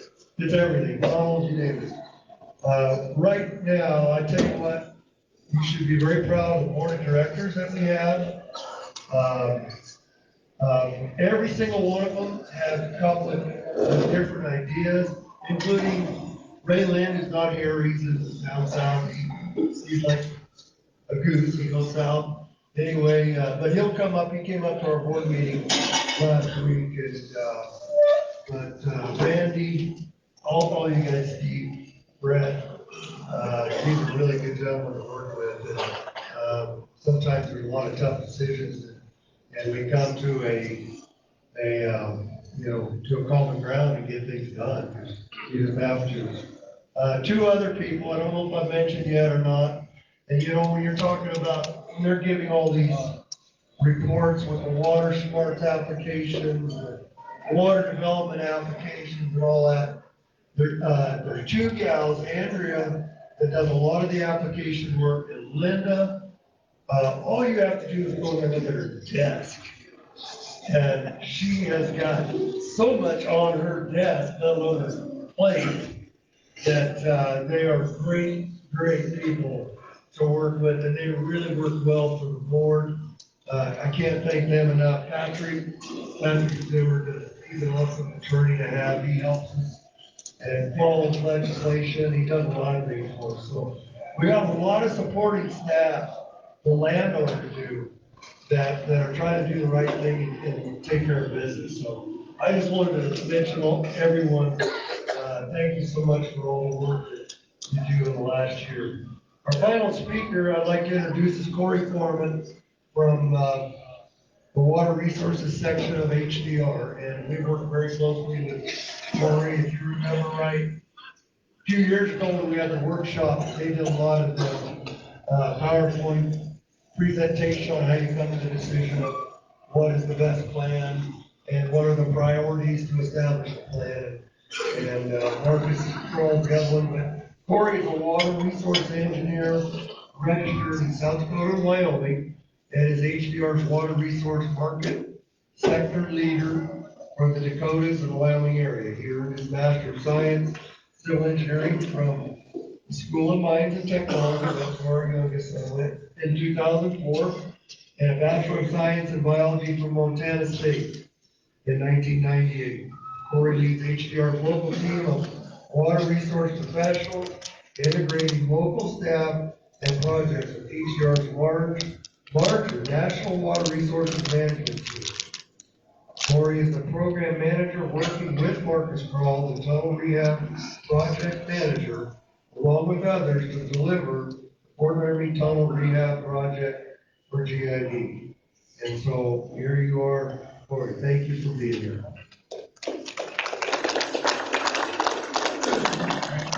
Thank you, Sean. Thank you, everyone, for having me here tonight. So thank you for that introduction. As Sean said, I typically fall under the role of program manager for this project, meaning I deal with the agencies, the path forward, the big picture stuff, working with water development, working directly with the GID board, meaning I'm not as involved in the day-to-day technical design as Marcus Kroll, who's our project manager. And if you've been to the last couple of these annual meetings, Marcus has been the one up here presenting. So I did the phone a friend, and Marcus is online, so if anybody has really detailed engineering questions tonight, I'm gonna punt and let Marcus try to talk to those. So we are both here, Marcus just a little bit more in spirit. So a lot of what I'm gonna say today is actually gonna be kind of redundant because Sean and Kevin did such a great job talking about this project already. I'll have a few more, pretty pictures to show, a little bit more in the details on the technical side of where we're at. But some of this will be, just reviewed from what was already said previous tonight. This is not a full overview. That probably put everybody to sleep of all the work we've done the last 3 years. So this really is just an update. And so if I miss anything, please, we'll be around for questions at the end. I'll stick around for a while afterwards as well if you have any specific questions you want to cover, because this is just meant to be an update and current status of where the project sits today.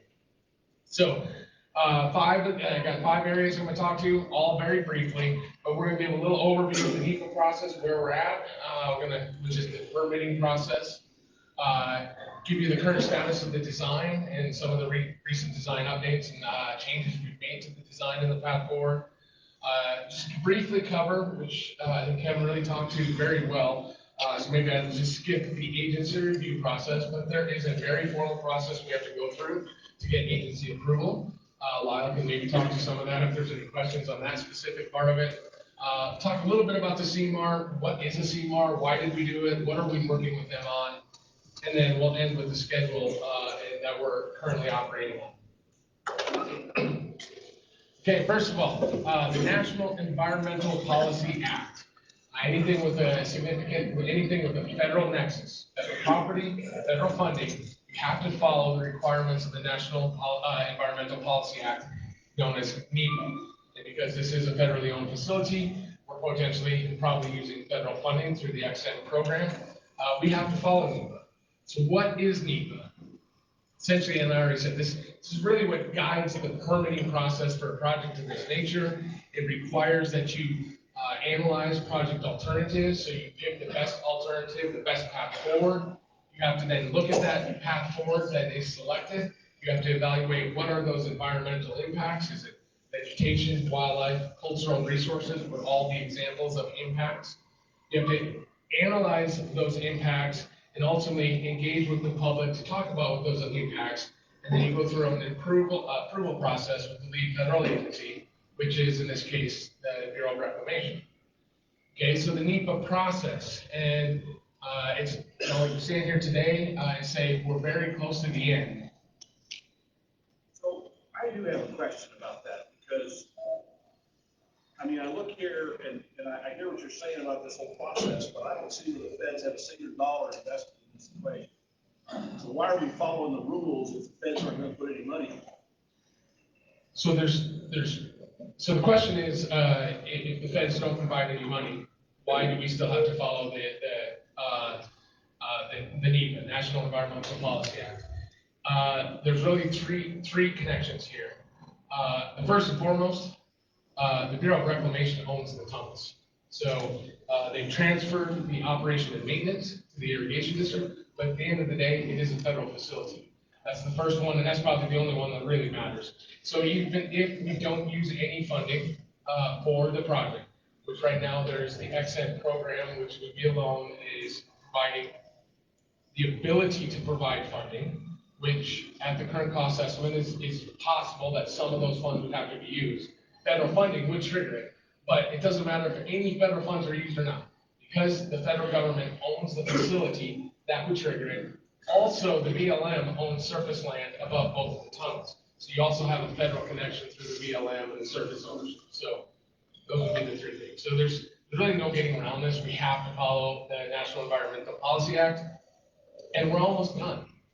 That's some good news that we have right now. The process is there. I know it's a little bit small probably for the people in the back, but there is a very defined process of going through, gathering all the information. In this case, I didn't talk about it, but there are really 3 levels of NEPA actions. Categorical exclusion, where there's really no impacts. We don't believe there'll be significant impacts, and you go what's called an environmental assessment. That's kind of the second tier. And then the full, the third level would be an environmental impacts statement. That is the longest process. We have worked with the federal agencies collectively. It's been decided that environmental assessment is the appropriate level here. So it's hopefully a quicker process. So you prepare and draft your environmental assessment document. You go through a public comment period. Then you incorporate those comments into your EA document, and then it goes to the federal agency, Bureau of Rec, for review. So we're through all of those bullets, and right now it's in Bureau of Reclamation review for, if appropriate, if they can issue a finding of no significant impact, meaning we're not impacting any, wildlife, biological, cultural resources significantly, they issue what's called a FONSI, finding of no significant impact, and that is the stage, that's where we're at right now. We hope to have that, if it's deemed appropriate by the Bureau of Reclamation, within the next couple of months. So all of the work related to NEPA, or the path we're on right now, has been completed. So that is a major hurdle that has been accomplished in the last, couple of years, really got to this point in the last really month. I'm not gonna go a whole lot into the specifics of what went in there, but the environmental impacts, you do have to define a study area. I think everybody in this room is well aware of the study areas we're talking about. Really being the red boxes, you have to look at all of the impacts within the red boxes around the two tunnels, on both sides of the Fort Laramie National Historic Site, which is that big blob in the middle. So we got Tunnel 1, Tunnel 2. Actually, there's some arrows here. There's Tunnel 1 and Tunnel 2. We did also include in the EA document, you have to look at potential impacts from staging areas. We have identified a couple of staging areas that we are working through with the community of Fort Laramie to try to get permission to use. One for stockpiling materials, the other one for general construction staging right there, and in those little black boxes. So that's Fort Laramie right there. So the impacts within those, a little more zoomed in view. Yeah, this is a small screen for a big room. I apologize for that.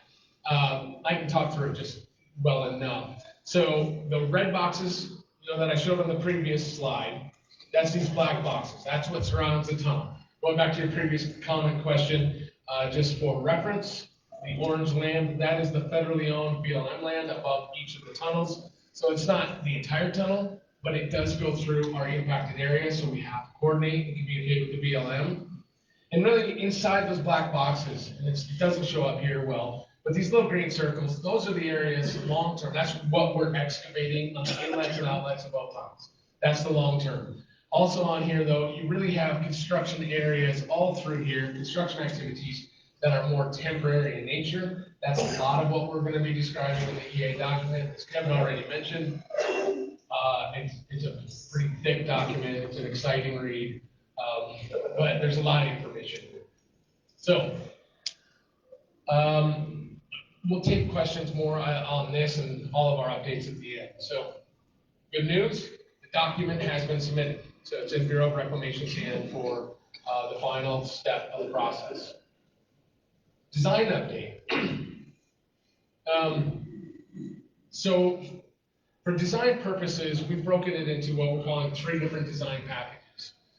Ultimately, when we go to construction, we may break this into 2 different construction contracts, but for design purposes, we really break it into 3 different areas.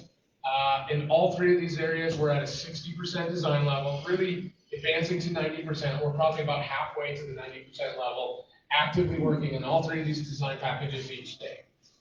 Design package 1 is really what I call the dirt work. It's the site development activities. Anything, so it's the earth moving, it's the access roads, it's getting the power to the site, and it's the excavation of the soils around the portion, right? The stabilization of the banks above and around the entrances to each of the tunnels. So that's design package number 1. Design package number 2, as we're describing it, is the inlets and outlets. And to the best of our ability, we are trying to save some of the concrete, especially the newer concrete that's out there. The current path we are on, which I'll talk about more in a minute, involves a digger shield concept. And so a lot of the work we're doing on these inlets and outlet structures is to rebuild the area closest to the entrances or the exits to be able to launch that digger shield, which will be my next slide. So again, we've done the hydraulic modeling. We've advanced the design. We're really in the final stages of design for these structures. There's the outlets, just conceptually what they're looking like. Like I said, I'm going to be very brief tonight. So design package 3 is probably the thing we could spend the most time on. This is the part that we've spent, and I'll talk about the CMAR here in a minute. This is a concept that came to us from the CMAR as part of our value engineering and collaborative process working with the contractor, because this is a complicated project. You have incredible geotechnical risk. This is from a construction perspective. It is not an easy project to construct. And then on top of that, which I think complicates it as much as the construction, because you can tunnel it. They tunneled it in 1914, right? But they also had the full year to do it. Where we have, in addition to those hourglass sands that we know exist above Tunnel 2, we saw what happened when it collapsed, we're also dealing with, in construction terms, a very narrow construction window. September 15th to May 15th, plus or minus a couple weeks, probably minus a couple weeks would be better, right? Shortening that. There is an irrigation season where you just can't be in that tunnel, and there is just no option to be in that tunnel during the irrigation season. So when you take the construction risks and the geotechnical risks of a potential tunnel failure, coupled with the scheduling risk, it makes this a very, very difficult process. And so the concept that we have advanced through the 60% design, which is being reviewed with the Bureau of Rec right now, is this digger shield. And that's this concept, this machine here shown on the right. So the left-hand side of this, essentially it's a long tube. You push this tube through there, you're tunneling through there, and you have people working inside of a shield concept, so you're not putting anybody at risk. It supports the ceiling above you. You're excavating out front, you're pushing the shield through the tunnel, and using precast liner segments behind you. So we have gotten a couple different quotes. In fact, the leading manufacturer in the United States for this is in Nebraska, in Omaha, Nebraska is where they're headquartered. Probably where this would come from. Ultimately, we'll have to secure bids and pick the best value machine if this is the route we ultimately go through. This is where we're at 60%. This is, I think, the best path forward to get the best product at the end of the day. And there's a couple different options here.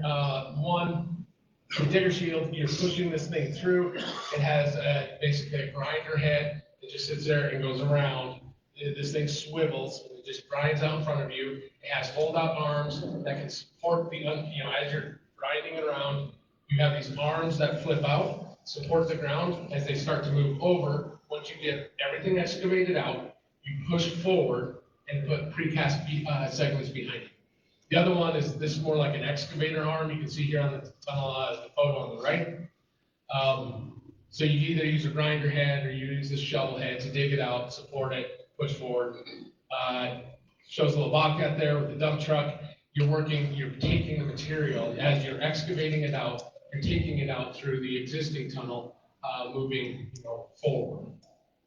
That's how you get your material out of there. And then I already talked about the segmental liners. Ultimately, there's really, maybe a couple of years ago, we were talking about the sequential excavation method. Very similar method to what we're just talking about. You're just sequentially digging it out. This concept, you have that shield to help protect your workers and stabilize the ground, and you're using precast segments. With an SEM, you're shotcreting. This will ultimately lead to a better product, a better concrete product liner in the tunnel, and with hopefully a longer lifespan. And then it really does support the geotechnical risk. So as you push that machine forward, you're pushing putting the segments into the tunnel right behind the digger shield. Excuse me. Cole talked about being in these tunnels for a few months.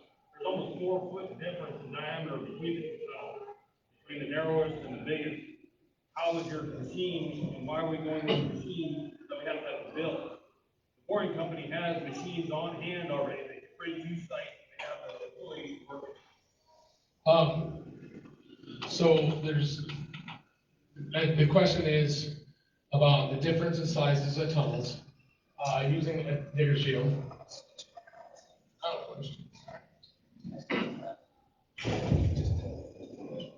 Okay, if there's any future questions, Tyson will run the microphone over to you. Question really comes down to, I think, that a boring machine is a technology that's been around for a long time. A lot of smaller diameter tunnels, they use a boring machine. Larger diameter tunnels, you typically go to a segmental, sequential excavation method. In this case, we're using kind of a combination of the two, where you have a machine going through there, but you're sequentially excavating out in front of you. In the news recently, Elon Musk has created his own company called The Boring Company. They have what they specialize in 12-foot diameter tunnels for Teslas, for transportation. They only offer 12-foot diameter tunnels. The larger the diameter tunnel, the less cost-effective boring machines are. They're just not as effective when you get really big, hence why we're trying to go down this digger shield, which is kind of bridging the gap between the size of the tunnel we're targeting to maintain the capacity for the irrigation district, and yet trying to get a good product that'll have a good lifespan. Well, that's what I'm asking, that digger shield, the digger shield of a certain diameter, how are you gonna adjust that diameter from the different size of the tunnel? Tunnel 1 is a different diameter than tunnel 2. You want to start, a certain size can go down to, like I said, almost a 4-foot smaller diameter. Yeah, so I'm gonna jump ahead a couple of slides. I'll go back, but thank you, Cole, you're getting right to my question, getting a little bit ahead of me. But how are we gonna deal with the different diameters? Both tunnels would be the same. So we would have, if you do a digger shield, you get economies of scale by using the same machine. The boring company would be the same way. You'd have the same diameter tunnel. In this case, they can only go up to 12 feet. What we're proposing is, it's ultimately a 20-foot outside diameter, gets you to about a 17-foot inside diameter tunnel, which increases the capacity of the tunnel over what they are now to meet current Bureau of Rec pre-board standards. The tunnels as they're built right now do not meet modern Bureau of Reclamation standards. We couldn't build it the same way if we were building these brand new. We'd have to do it very differently. So what you can see here on this figure here, we got nominally about a 14-foot tunnel. You're going to put that digger shield right on the floor of the existing tunnel, and it slides across. That gives you grade control. It really does help improve the construction methodology, so you can keep it on alignment. You don't have to worry about dipping down, going up. You're maintaining the floor. The concrete in the floor of the tunnel right now will stay in there, and you're pushing this machine right across that floor on the top, and it will ultimately be about a 17-foot diameter tunnel in both tunnels. It would be the same. Is that better, Sean? A little better. All right. This microphone's not as sensitive as that other one. All right, segmental liners. Where we're at in this process is we've done all the geotechnical analysis on the tunnel, called a geotechnical baseline report that maps out the existing conditions that they expect to have the tunnel through. That then leads into the segmental liner section design. It has to, when you put it in, it has to support the tunnel long term. You have to set the thickness of those liners. We've done that work. We've got the rig orientation. So again, we're over 60% designed with this. What we're looking at right now when it comes to those precast segmented liners, we're looking at just, figuring out the details around the gaskets, and ultimately the handling and fabrication. Where are we going to have them built? How are we going to get them to the site? Can we have them fabricated locally using national expertise? You do it somewhere else and have them shipped or trucked in, rail, something like that. So those are the details that are being worked on right now related to the segments. Ultimately, I've already mentioned the geotechnical risk that has been identified through all of our work up to date, and it's really being recognized by our contractor we're working with. So they're proposing to do some level of pre-excavation grouting. So they don't want to take any chances, because if anything goes wrong and they get stuck in the tunnel and irrigation water can't be turned on, that is a really big deal for everybody in this room. And so what they're proposing is working out in front of that digger machine. They're going to be drilling holes, looking at the material behind there, and if necessary, doing what's called pre-excavation grouting into some of those looser materials, just to make sure that you have good support as you're tunneling through this machine, so you don't get a collapse, you don't have any kind of problems during that non-irrigation season. I've already talked to this, so ultimately at the end of the day, what we're proposing is 17-foot diameter tunnels that has stormwater capacity, because you do have drainages that come in here that can come into the canal, especially above tunnel 2, where you need increased capacity for stormwater, and you have to ultimately meet the Bureau of Reclamation's pre-board requirements for a new tunnel. Which is a good segue for agency review. So we've been working with our partners at the Bureau of Reclamation all along, since early on in this process.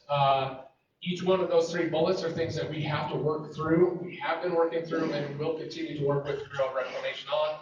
This is different than the NEPA stuff I talked about. This is about the technical design of the tunnel, not the environmental impacts. So we started this off with following the value planning process, which was very similar to what we had already accomplished through the Wyoming Water Development Office feasibility study that was completed back in 2020. So we worked with Bureau of Rec on value planning, which then segued into value engineering. They did evaluate, independent to our evaluation of options early on, looked at what is the best path forward. Every time we've looked at this, what's penciled out is the best path forward has been an on-alignment tunnel through the existing tunnel. There's a lot of reasons that has been the decision, but it has been independently looked at now a couple different times. Independent of that, they have what's called their DEC office, the Design Estimating and Constructability Office. They do a technical review of the design, really looking for the construction cost estimates to make sure the project matches the expenditures we're looking at. That process was completed 6 months ago, let's say that, and I think we're just waiting for the final report or to sign off on the final report. So essentially, the first 2 bullets are things that have been done in the past. We just recently completed the 60% design. Ultimately, the Bureau of Reclamation's Technical Service Center in Denver, they have to review our engineering design at each individual milestone. In this case, 30%, 60%, 90%. So they'll be reviewing our 60% to sign off on that to advance to 90% design. We're doing these processes in parallel. So once we get to the 90% level, they will have to also sign off on that design ultimately, so we can get permission to go to construction, hopefully yet this fall. CMAR, a little bit of a refresher on what this is. It may not be intuitive to everybody, but we made the decision about a year ago with the board and with a lot of other people's inputs. We recommended going to what's called a construction manager at risk. And so I know there's a lot of small words on that figure on the right. The point being, in a design bid build, the owner, in this case, the irrigation district, hires an engineer, you design it, you go all the way through to 100% design, go out to bid, hire a contractor, the owner, GID, they then hold a separate contract with the construction company. And so that's what this figure on the right is showing. It's showing that here's the designer on the left, there's a separate contract with the construction company. The biggest difference here is hire the construction company as a value-based qualified contractor type selection process. Hire them at the 30% design level. They get to be part of your design team as you go from 30% all the way up to 100%. So you can work through some of these issues, talk through some of these risks that we're dealing with. In this case, schedule risk, geotechnical risk. You're working with them, trying to find solutions of how do you manage that risk through the construction process. You're not doing that when they go out to bid. You're not doing it after design is done. You're doing it throughout the design process. Ultimately, the difference between design bid build and CMAR is really up. If you do the design bid build, which is the process on the right, you have an engineer's estimate of what you think it is, but that is just our best guess. That's our guess what the construction companies will come in and bid at. And I'll tell you, the last 5 years, engineers are getting a bad rap because inflation in the construction market has been increasing so high. And this is not just the infrastructure world, the irrigation world. This is wastewater, drinking water, big infrastructure type projects. The costs have been going up and engineering estimates have been lagging behind. This is one of the key advantages of a CMAR is even if we don't like the answer they're giving us, which at the moment we don't, it is a process where you work with them to figure out what is that cost estimate early, and you negotiate with them on how can you get that cost to where it needs to be to move the project forward. If you do that on bid day, this has happened recently on some other large-scale water development projects, You open it on bid day, you don't have enough funding, the project is ultimately dead until you find future funding. So now at least you have the information earlier in the process to help the decision-making moving forward. That decision-making process is not easy. I do not envy the board and some of the decisions that are facing and everybody in this room of where we're at. I know these are hard decisions, but at least we have the information now versus opening it on bid day and going, wow, we don't have this much money available. How do you deal with it? So I am a believer in the process. The process is uncomfortable at times. It's unfortunate some of the answers you get, but it is a process that we are not done with.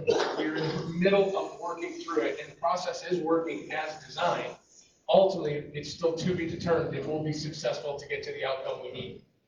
The other thing that getting what's called a GMP, it's a guaranteed maximum price. That's the figure on the bar on the left.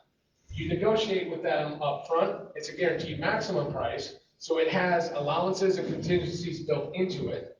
There's a difference between a contractor's contingency. You negotiate these things up front, like if these things happen, they have contingency built in. So it's supposed to be a guaranteed maximum price.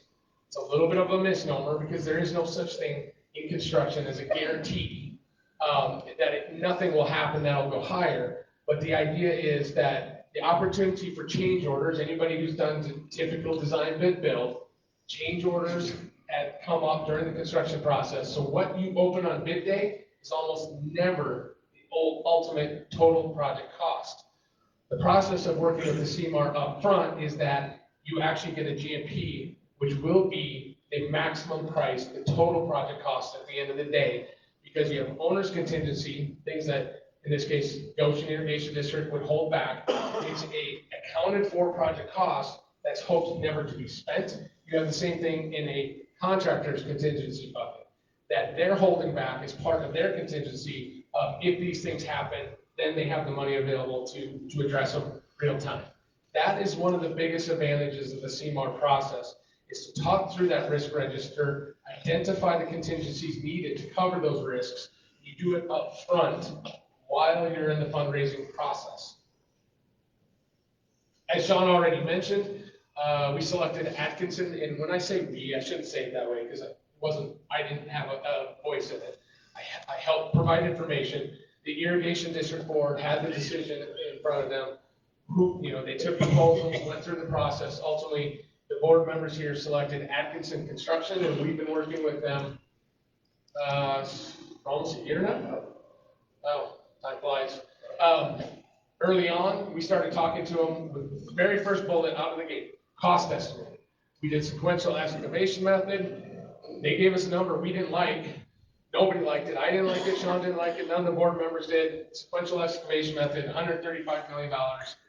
All right, let's throw that one away and let's figure out what we can do. Ultimately, this is how we evolved to the Digger Shield concept, hoping it would ultimately lead to cost savings. Ultimately, I think there's still a lot of risk being built into their cost estimate, but we worked a lot with them, with the Bureau and others on value engineering to come to this design concept. I think the path we have with the Digger Shield and the precast segments is still the best design option that's out there, but it is expensive. Construction of this nature, projects of this size are expensive. If the estimate for Wayland diversion is $100 million, there's a lot more concrete and a lot more risk in these two tunnels than there is at Wayland diversion. It's a function of the times we live in. Construction is not cheap at the moment. So we're working, and we continue to work with them in value engineering, construction scheduling, constructability reviews, what's the best way to build it, work through those risk management items, come up with a procurement plan of what are they going to self-perform, what are they going to bid out on the open market, and come up with that plan for it. That's the process we're in right now. So we don't actually have a formal cost estimate as a proposed GMP. The GMP is a contractual term. That is, the GMP is when you have a contract in front of you, it maps all of this out, you have liquidated damages figured out, you have all the contingency buckets figured out, you have that contract in front of you, and then you decide, are you going to sign that contract or not? We are not there. We have a cost estimate from them. I believe, but we don't know. And eventually that guarantee, if it's going to be with the word guarantee in it, it's going to be high, and we're in the process of negotiating that down to see how we manage all this risks, how we manage the process forward, what will be the ultimate bottom line number that will be in that contract. We hope to have that within the next month. We hope to have it last month. It is a very, very detailed, tedious process. You can imagine a project of this nature, the risks involved. Everybody's looking at this very, very close. When we get that number, then we'll have to make some hard decisions on how to move forward. So the schedule we're on, the path we're on with the Digger Shield concept, this is still the hope, this is still the current plan with a lot of tough decisions still to be made, funding notwithstanding, funding being the biggest one. Though it's hard to read, but where are we at? Well, we're kind of right here in the green. That first thing I talked about was the permitting. That's that green line at the top, right up here. That's the permitting line. So February is right here. That's why the green ends soon, we hope, because that process has been submitted. It's in the Bureau of Reclamation's hands. So what we're really looking at is completing the design package, for design packages 1, 2, and 3 to the 90% level by essentially the end of April, early May, May 5th, I think is our current target date, to get to 90% design, work with the agencies for review over the summer. We would like to be doing some of this design package 1 work, the site work, access roads, some of the slope stabilization, and the portal work, inlets and outlets to tunnel number 2, which always mixes me up because we're doing tunnel 2 as the first tunnel, so I always get it backwards. We're going to be going into tunnel 2 first. We hope to be doing that portal work, inlet and outlet work for the Digger Shield to launch yet this fall. Once we decide on a path, and if the path moving forward is the Digger Shield concept, then one of the first things is you have to put the order. You have to purchase the machine. They have to go through and do the final design on the machine, and that's about a year. That's that blue line right there. It takes about a year to get that machine. Doing the CMAR process, working with the contractor now is what really makes that possible. So looking at inlets and outlet work for tunnel 2 this off season, 25, spring of 26, going into the tunnel with the Digger Shield, spring of 26, fall of 26 into spring of 27. You'd also in that same season be doing portal work for tunnel number 1 as the second tunnel, and then the following year you'd actually put that Digger Shield into tunnel number 1. Did I miss anything, Sean? Thank you for the time. Yes. What happens if the Bureau of Rec doesn't approve what you provided for me? I'll take a stab at that, and I'll see if Lyle cringes too bad, but I can't speculate on them. At this point, we have. So the NEPA process, we had our public meetings, gathered public comments, and input. That closed February 7th. A lot of the background information that we use to prepare our environmental assessment document was prepared by the consultants. We're in the process of taking a look at the public comments and addressing those public comments. The next step after that is we'll prepare a finding. It's anticipated. We'll prepare a finding of no significant impact. And in that document, which I will sign, we'll lay out if there's any things that need to be mitigated as part of the project. We'll identify those. And if we can lay that out in a fashion that is reasonable, I'll sign that. The project will proceed. And as they proceed with the project, if there's mitigating activities, things they need to take care of for dust control, stuff like that might be a part of that finding no significant impact document. And then right now, Reclamation's on board with the current project as designed. So it's really a matter of us being able to take a look at the public input, address the questions we received, and move forward. So far, we haven't found any red flags, so we've gone all the way through public comment. Hi, Hi, Matt Teeters here. I appreciate everyone's work on this. I know these are hard decisions. My question is, if we get to the end of this design phase, and we determine as a district that it's not affordable, we just can't raise the funding, and we have to go a different direction, are we going to have to begin the NEPA process all over again? That's a great question, and it depends on the level of impacts. See, Lyle wants to talk about this again. Well, if the nature of the project is similar, or if it changes significantly in scope, there would have to be probably a supplement to the existing NEPA document. So hopefully that process would be a simpler process than having to restart everything.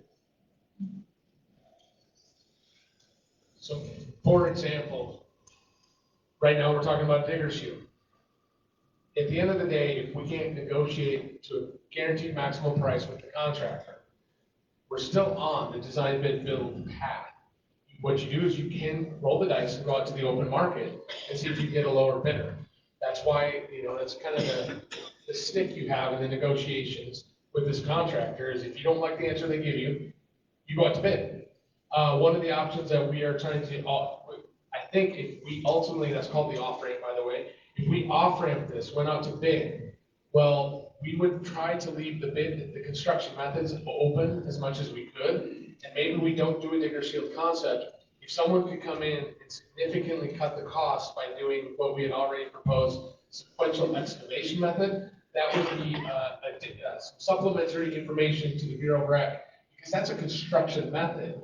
But ultimately, the design, while the shape would change, you go back to a modified horseshoe shape, you're still sequentially excavating through the existing tunnel. The environmental impacts ultimately are the exact same as described in the document. So I don't see that change in option requiring, a different EA process. If you significantly change the nature of the project, then we'd have to work with Bureau Rec to figure that out. Is that fair? Okay, That's fair. Other questions? Cole. 130 million is DEP, whatever, but there's over DMP. There's also another $30 million contingency on the side. In fact, really, right now, we're looking at 160 million. I don't believe that's the case. Marcus, maybe could weigh in, but the $130 million proposal includes all their contingency buckets. And so it's looking at that, the risk register, the contingency buckets coming down from 130 million. I've never seen a number that suggested 160 million. So I think it's with that 30, if there's $30 million in contingency, it would be underneath that. So that's what we're working with them on now. All right, thank you. Is your, in that 130 million, is your ACRs and Atkinson cost in the That 130 million from Atkinson is only the construction costs. Construction services, engineering construction services are not included in that number.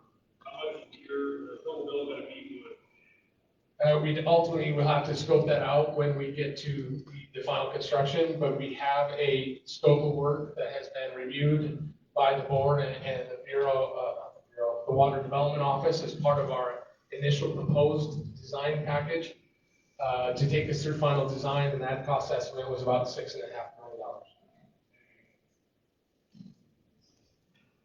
million. Other questions?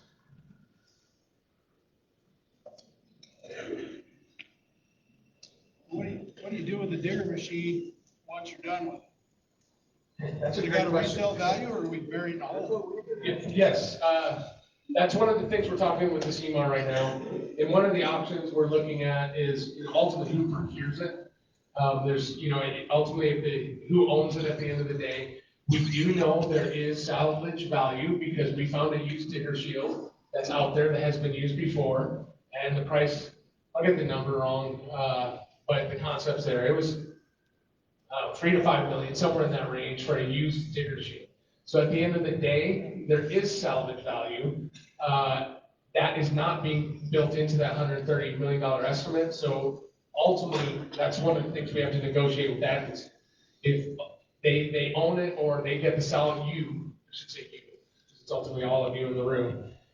My assumption is that value of the digger shield, at the end of the day, you build that into a salvage value, and that money would come back to the project. At least that's our desire and what we're talking to them about now. Is there an estimate in terms of what's the useful life of these tunnels, assuming they get constructed, and how long are they gonna last? I've asked that question, and I've never found an engineer who would actually say that, give you an answer. I'll say that, I'm not a tunneling expert. My expectation is it would last at least or longer than your existing tunnels, so more than 100 years.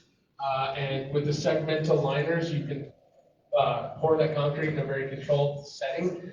All the tunneling experts that I've talked to said that will give you the absolute best product with the longest lifespan, is to do it in this segmented precast setting. So hopefully for many generations to come.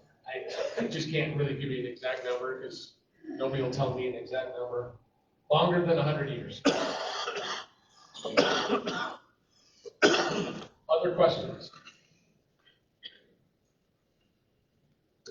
Thank you for that. Oh, one more. So, to follow on with what he had said a little bit ago, whose ultimate responsibility?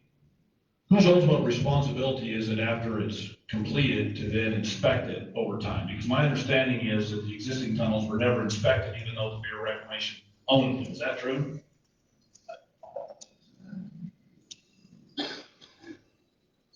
So Reclamation has a program that we go out and inspect irrigation district facilities that are still owned by us.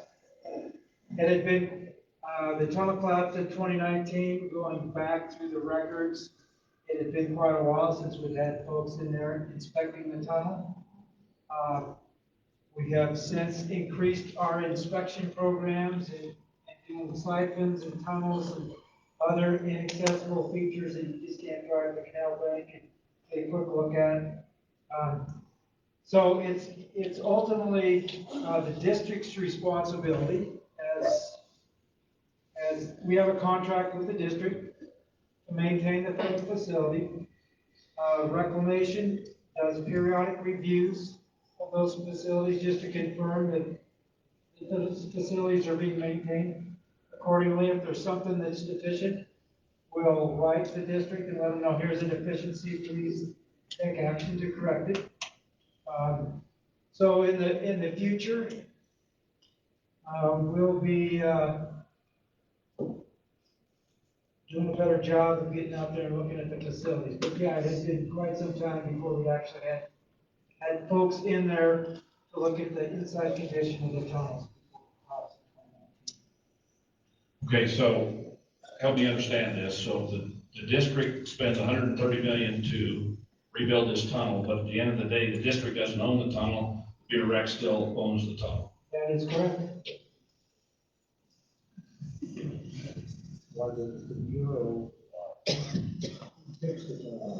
You want us to fix the tunnel?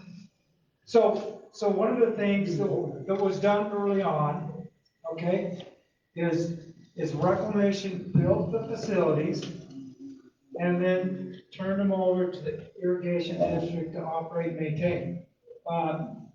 We believe that the districts and have people on the ground that can handle the repair and maintenance and operation of those facilities in a more efficient manner. So that's why we have the agreement with the district to do that. We believe that they can be more efficient.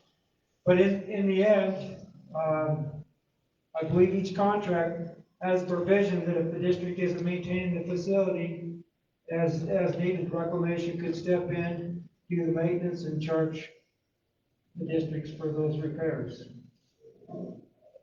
Did you just say that they built that tunnel and they turned it over to us? Reclamation constructed tunnel. You said that the Bureau of Reclamation turned that over to us, right? It's a transferred works. So Reclamation still has title to the facilities, but we have a contract with the Goshen Irrigation District to maintain those facilities. Well, I remember right, we paid for it. Say again? We paid for the Goshen Irrigation District paid for that. Okay, so you paid, there was, when the facilities were constructed, there was a repayment obligation, that the district has completed that repayment obligation. But the operation and maintenance of the facility is the responsibility of the district. Just like I have Pathfinder Dam, we still have operation and maintenance responsibility, but Reclamation maintains that structure directly. And the Goshen Irrigation District picks up a portion of those costs for us to maintain the Pathfinder Reservoir, Dam Reservoir, and Guernsey Dam Reservoir as well. I remember right, in 1985, we paid everything that we were obligated to pay. On the contract, on that contract, yes. Yeah. Yeah. Correct. Correct. Contract, yes. Yeah, and then there's ongoing operation and maintenance. At that time, that's when the Bureau was supposed to, by their contract, give title back after that final repayment, and then that was never done. Why was that done? That wasn't part of the contract. They lost the Bureau of Rec, lost other Supreme Court lawsuits on that title transfer. Right now, the ownership of the facilities is still Reclamation, operated and maintained by the Irrigation District in Monterey. Yeah.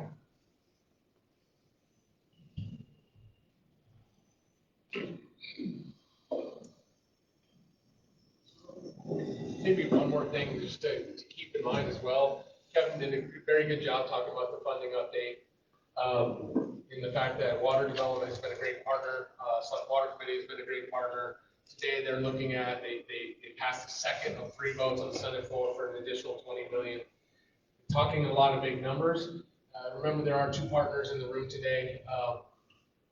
It's essentially a 50-50 split. So for the Goshen Irrigation District side of it, I'm going to just use numbers for examples. If we're at $130 million as a cost estimate, let's say we negotiate that down to 110 million. Just using that as an example because the math is sort of easy in my head. Really, the obligation then to Goshen Irrigation District is 55 million because it's about 50% of which water development, through water development programs, if the third vote happens tomorrow, and I don't know why it wouldn't because it's passed the House, it's passed, Goshen Irrigation District is sitting with 42 million of the 55.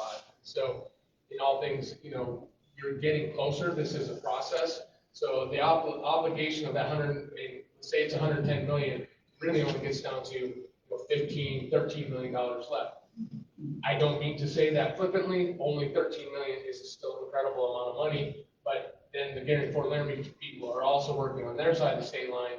They don't have a water development district. They have to find the other funding as well. So you're not in this alone. There's a lot of people working together right now to help find that funding. So just thought I'd make sure that when we talk about 130 million, the burden to this room is about half of that.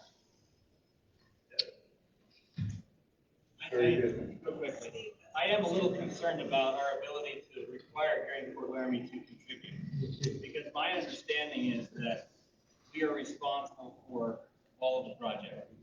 And if they come along as a good partner, then I think that'd be great. But this isn't like the Pathfinder ditch, where we're managing the whole ditch as one ditch. Do we have a legal mechanism in place to require the state of Nebraska to contribute half of this cost?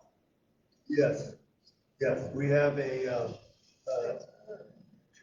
transfer of work, reserve work through the Bureau, okay? Plus, we also have memorandum of understanding, I think, too, on that. So, but a couple things that you guys have tapped on. Before the tunnel collapsed, we were in the middle of looking to get a title transfer. Originally, when these facilities were built by the Bureau, that was the intention, was that eventually the districts would own the facilities. And one of a couple things, if we did take a loan out, or if we had to take a loan out, say for Stony Gate or Guernsey, or even if Gary Fort Laramie need to take a loan from the Bureau, which I think they currently have, you can no longer apply for a transfer title. Because before the tunnels collapsed, we were looking at doing a title transfer.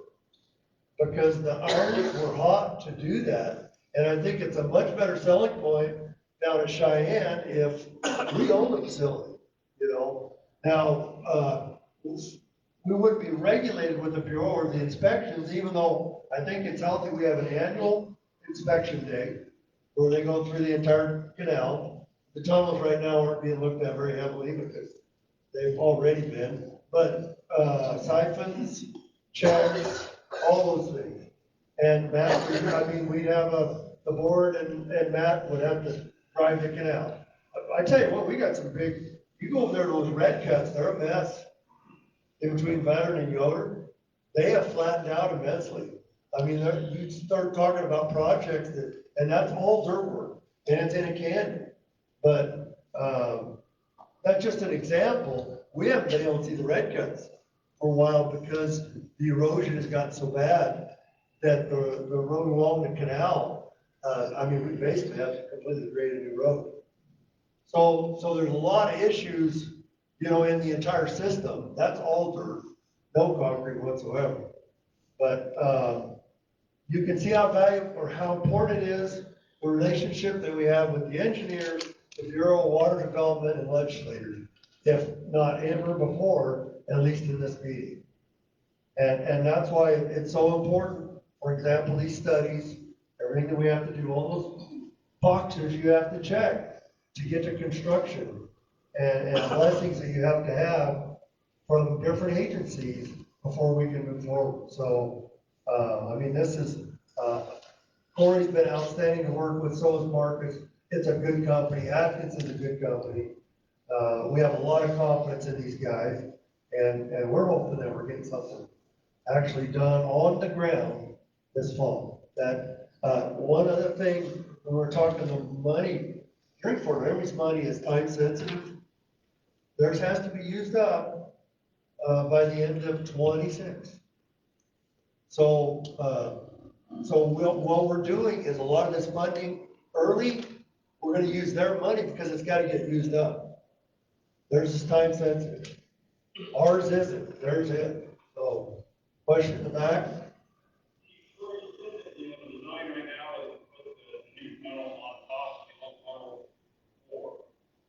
Raise the tunnel right now, water comes in there and drops, speed it up.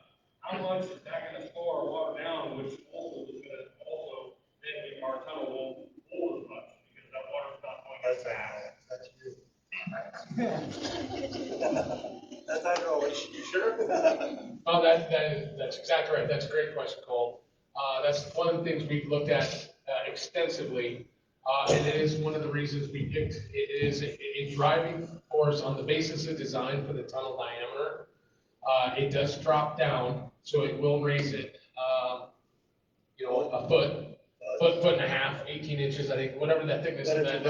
So it will raise up. It's not dropping down. You make up for that by going in a wider diameter tunnel, and it still increases the overall capacity of the tunnel. So we've had to look at that. That's one of the things that we looked at. It came out of the deck review, actually, and going back and forth with the Bureau of Rep to make sure we had the hydraulic basis of design with the, because we did look at taking the tunnel floor out. You could go with a slightly smaller diameter.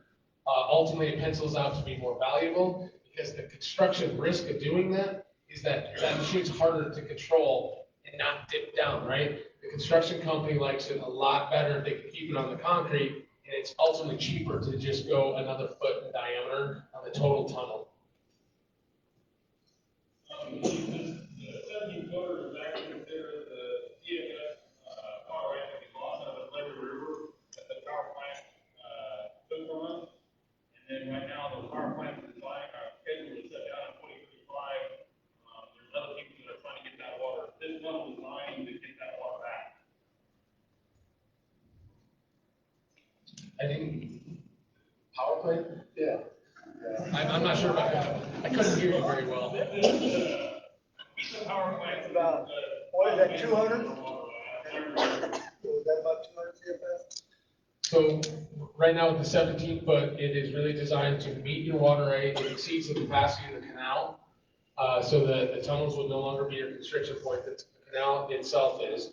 We would be able to transport the full water rate allocated through the system along with stormwater flow and still meet freeboard capacity of the Bureau of Reclamation. Additional flow from the power plant is not built into the size of the tunnel. Thank you. Maybe I was lying, sorry. Also, we also have the overflow that we have to do above tunnel 2. Well, we have to do an overflow or a safety above tunnel 1 back to the river. And at one time, the overflow at tunnel 2 was roughly $5 million, $4 to $5 million. Is that into this cost or is that on top? That's not in this current project cost, no.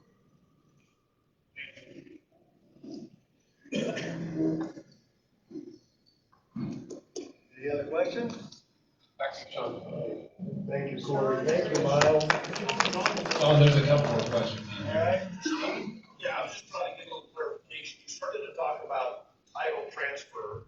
I started to talk about title transfer and I got lost in what you were trying to say. Okay.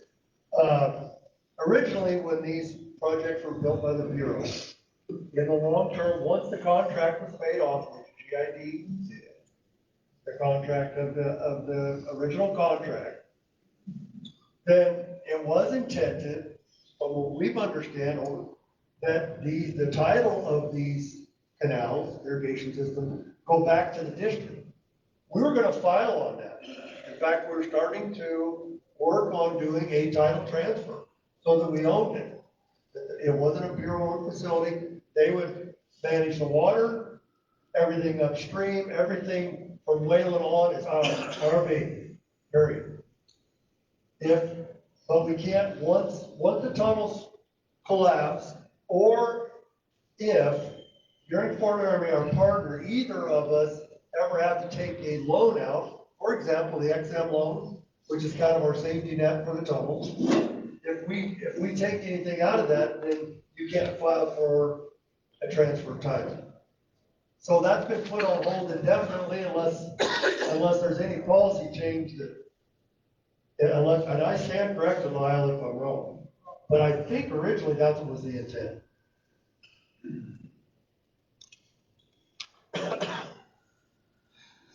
So recently, there was an act in Congress passed, it's referred to as the Deagle Act.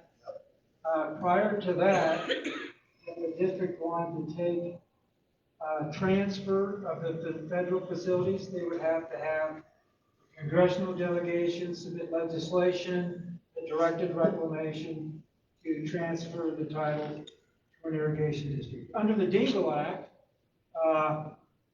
the process was formalized where you contact reclamation. The district did contact us about the potential. One of the key things that held this up was the title to be transferred to the irrigation district. All debts or obligations to the district that the district had, the reclamation would need to be paid out at the time of the transfer. Along came the tunnel collapse. There was loans and stuff provided to do temporary repairs. Those would have to be paid out in full before a transfer could occur. And in this situation, we've got two parties involved. We've got Wyoming side of the house is Nebraska, during Fort Laramie Irrigation District. And it would be difficult to transfer the Wyoming portion and still have the federal portion in the Nebraska side. So it was trying to come to terms with both districts to make that happen. Just some complications, but I think the one thing that really kind of held us up or got to a pause on it was this additional obligation in funds with regard to the tunnel collapse and having to have all that paid out before a title transfer could occur to the district. That's exactly right. And I think, Dean, now you asked earlier about the federal money for federal property, whatever, that the LaPrel that is through the CARE Act, Yes, correct? it's a non-reclamation. It's non-reclamation facility, right? Dam, I Yeah. should say, and it only pertains to dam, not tunnels. So we wouldn't, even if we couldn't apply for the same, we cannot apply for the same thing in probably, okay? Or we would have. Yeah, we jump on that. So, got another question? This is kind of digging up old stuff, but you know, in 1920 or 2020, we had an open cut. That sounded like it eliminated a lot of these questions. Why didn't we not do the open cut? If you remember right, when we had those workshops, open cut was one of the options. You're correct. The biggest difference is the amount of intrusion you're gonna have in that area, which was gonna require, we know it was gonna require an environmental impact statement, okay? Which those can take anywhere from, according to HDR and Atkinson, 10 to 20 years to get the permit. 10 to 20 years before you get the permit. Now, I think Corey said the other day at a board meeting, they had a facility that did get through the environmental impact statement, got it approved, and as soon as it was approved, if I remember right, an environmental agency filed suit against them and stopped the project anyway. After it had gone through a environmental impact statement that had lasted 10 or 20 years. So we didn't want to go and just sit for 10 to 20 years, hoping to get paperwork to dig it out. And it would have required an environmental impact statement, we know it would. Because of the millions of metric yards of dirt that would be relocated. And the Oregon Trail segments, there's all kinds of conflicts, but that's just one of many. We would have loved to, couldn't do it. We'd be waiting another 10 to 15 years before we do anything with our tunnels. And we weren't gonna wait to answer your question, okay? I never did hear the whole reason why. Yeah, and it's primarily the paperwork. Otherwise, you could do it. Go ahead. So if we have to take out a $53.4 million loan. We don't. We don't. It says on this page. What's that gonna cost the landowners? We don't have to, and I thought, cool. As far as GID, the landowners in here, okay? As the example he had, if we can negotiate it, for example, down to 110 million and round numbers, 55 million is owed by this group. Okay? And we've got 21.8 million of grant early.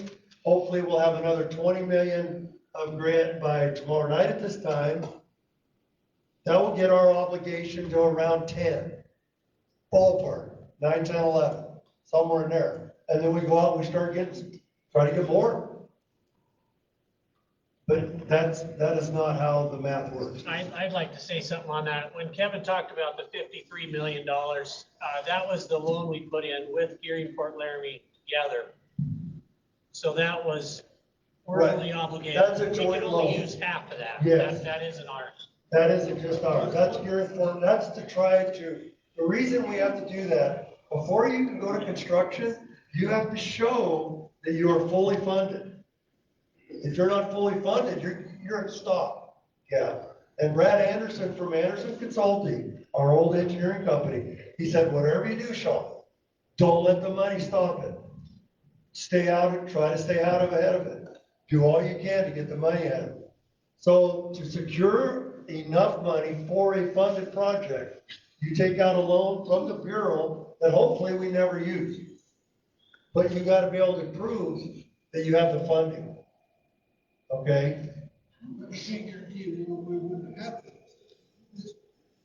I can't hear him now. You can't guarantee we wouldn't have to use it at this point. No, I mean, we don't know if we need to or not. We gotta pay him 6.5 too, on top of that. Yeah, we don't know how much or if we have to use the loan. The loan is nothing more than a backup plan. Okay? Some of no different than some of our projects. Some of our projects, we can afford, because you're already being assessed $5 emergency money, right? So we've been putting that in the coffers, for example. Some of these projects are not funded by water development, the engineering, and we have to do the engineering ourselves. So what I'm saying is, no different than that is when we get a project and get a number and decide what we're gonna do, and we finally know, and we really won't know till we get done with the construction, when the tunnels are completed, what it actually costs. The Seymour was the whole advantage of, let's at least get a top dollar, so we know how much we're gonna have to try to get. That was the reason for the Seymour as much as any. If you put it out for bid, you have no idea. You know, if you open up those bid envelopes, sometimes they're way off the chart. They still could be. Oh. Thank you, Sean. Just going back a little more in history again. Sean, at one time, the board did have a contract from the boring company on your guys' table before. What was that cost to do the 2 tunnels from the boring company before HDR? Remind me. 45 million? It was an estimate, it wasn't a concrete. Right, I think it was an estimate around 45 million. Yes. If I remember. Ray said 40 to 45 million. Yeah, somewhere around. That was on the table. That was a contract that could have been signed. Well, that's no, that's not true because I just asked, that's from Ray, coming from Ray. Yeah, well, and I completely agree with the concept of the boring company, absolutely. When we went out for our Seymour engineers, we sent out invitations to all the companies. The boring company was there on the tour. And Atkinson, SHA, Kiewit, we had a lot of, I think we had 7 on tour. We asked all of them to come forward with a proposal, with a plan, and so that we could potentially look at their project and hire them. And at that point is where they didn't participate. But we're still, I mean, we gotta see what's gonna happen with our diggers. Yes, and with my knowledge through that is, the boring company had bad blood with HDR because HDR is saying that they couldn't do it for what they said they could. And they didn't want to be just, that's hearsay. It is. But I just, that's an option that's on the table because if we spend 110 million, we have all these other things that are before us. Yes. If we can get the exact same for half the cost, I mean, that makes sense because we need to do other work. Yeah, well, and the only thing, and keep in mind, Cole, on that, when they were talking 2 tunnels, side by side, hopefully we could do an EA, I don't know, because we're offline, we're out of our right of way. Number 2, that's no portal work at all. That's no concrete. You're separating the water now, going into 2 tunnels, side by side, or 1 on each side, or however the design, we never got to see a design. Well, and that's what the boring company. So who knows what the portals would cost? The boring company has the machines on hand. They have the employees. We don't have to build them. They are, like Atkinson's words, they are the boring team in the United States that's the best. They know what they're doing. They're under skyscrapers in Vegas. They're pretty dang credible. Even Atkinson says, yeah, we should talk to them more. And the boring company can put their machine in the ditch, take off and do directional boring, and come back to our ditch. So it's something that we really have to, as landowners, it's a very big option, a very viable option, in my opinion. Exactly. Thank you for your time. It is a viable option. Just kind of follow up on that, Cole, and I don't remember the exact cost at that time. I have to go look back at what I wasn't in this position at that time either, but one of the problems with them providing us a contract at that time, using grant money from where this was being delivered to us through Wyoming Water Development, our project agreement with Wyoming Water Development we cannot just go out and contract with, one individual company. It has to be some type of procurement process, competitive bidding, or like with the CMAR, request for proposals, and then they're picked upon cost and ability to do the work. Now, that's not to say that, if we let this out to bid, that if that is a design, and another problem is to go out to bid, you have to have a design for those companies to bid that product. So the boring company would have had to submit a bid on a design that we have. Otherwise, that puts you into what they call a design build project. And at the time, we were told by Wyoming Water Development we could not proceed with the design build project. We would have to go through legislation to amend our project agreement to allow for that. And at the time, we had to delay it another year to do that. So that was kind of the reasoning that it wasn't signed at that time. Now, as we talked about through our CMAR, we could subcontract that out to another tunnel company if this, and have the CMAR as the contractor,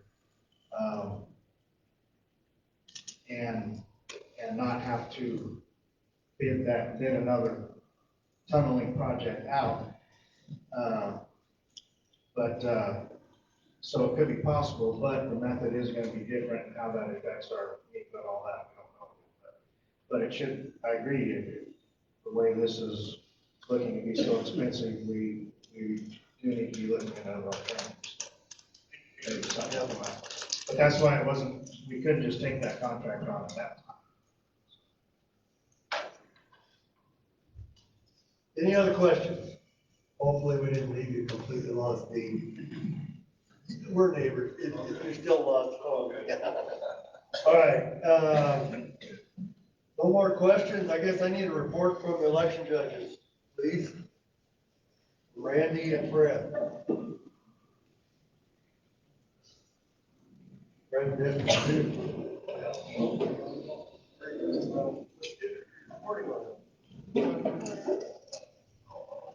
I'm reporting on election results for District 1 and 2. And I don't know if it's a blessing or a curse to you guys, but Steve and Sean got reelected.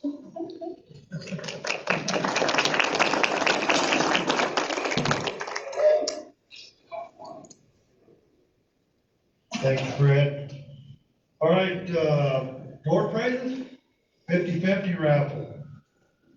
Which one are we doing first, Linda? Door prizes, who's got the bucket? Who's gonna take the ticket? Tyson, that's your problem.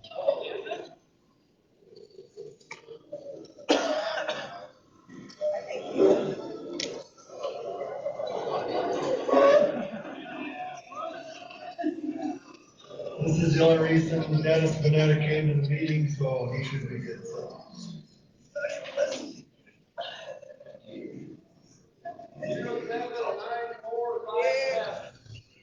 Can't hear you. 9457.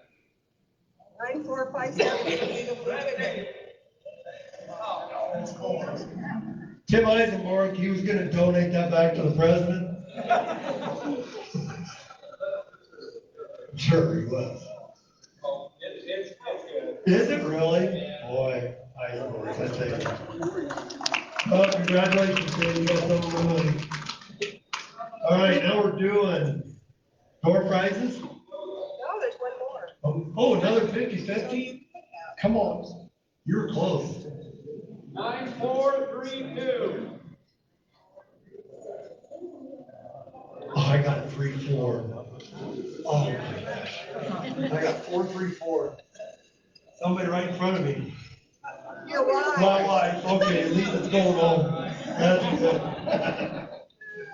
I say that was really close to mine, man. It was. Can't believe I didn't win. Yeah. Yeah, recount, rerun the numbers. All right, Tyson, now you're digging for door prizes? 117. 117, what do we got, Kevin? A tumbler. Wow, for all your beverage needs, 117. That's here. We got a bunch of tumblers.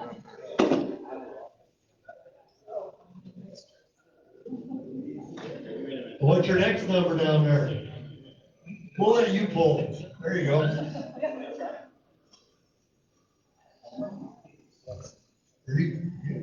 Bring your bucket up here.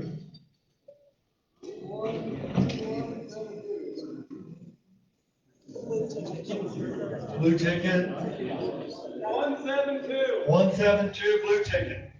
Andrew, is that you? Andrew Wumble.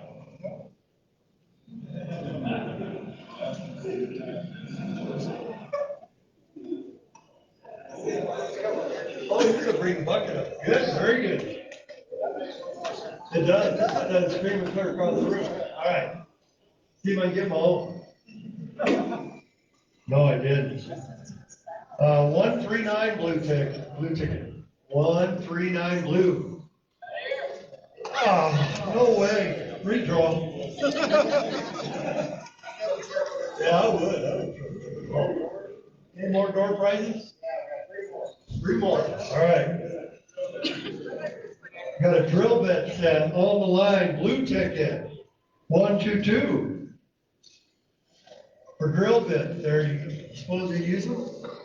Okay.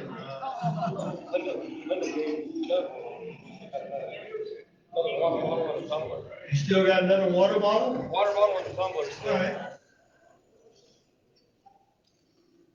Water bottle 106, water bottle 106, right over here. What else we got?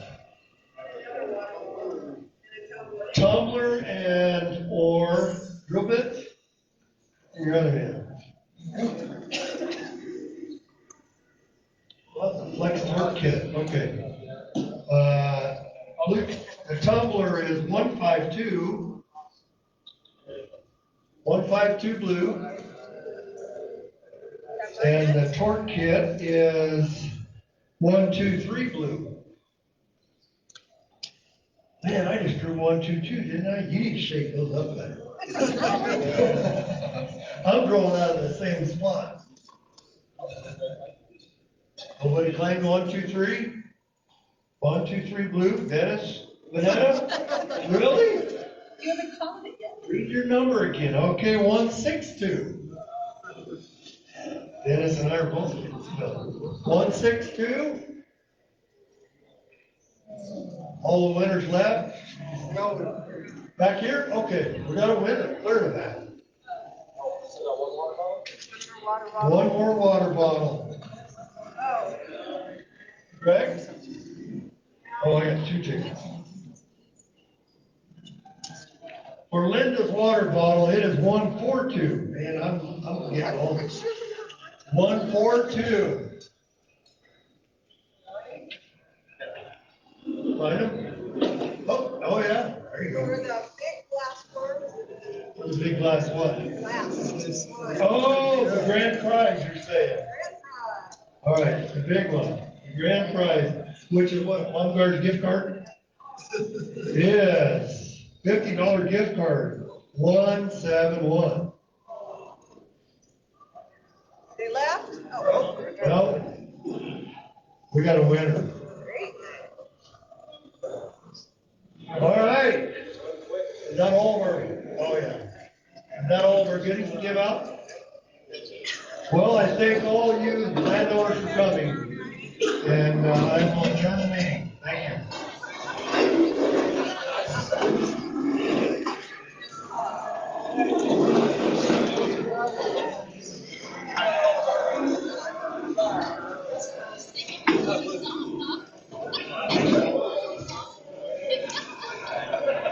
See you, boys.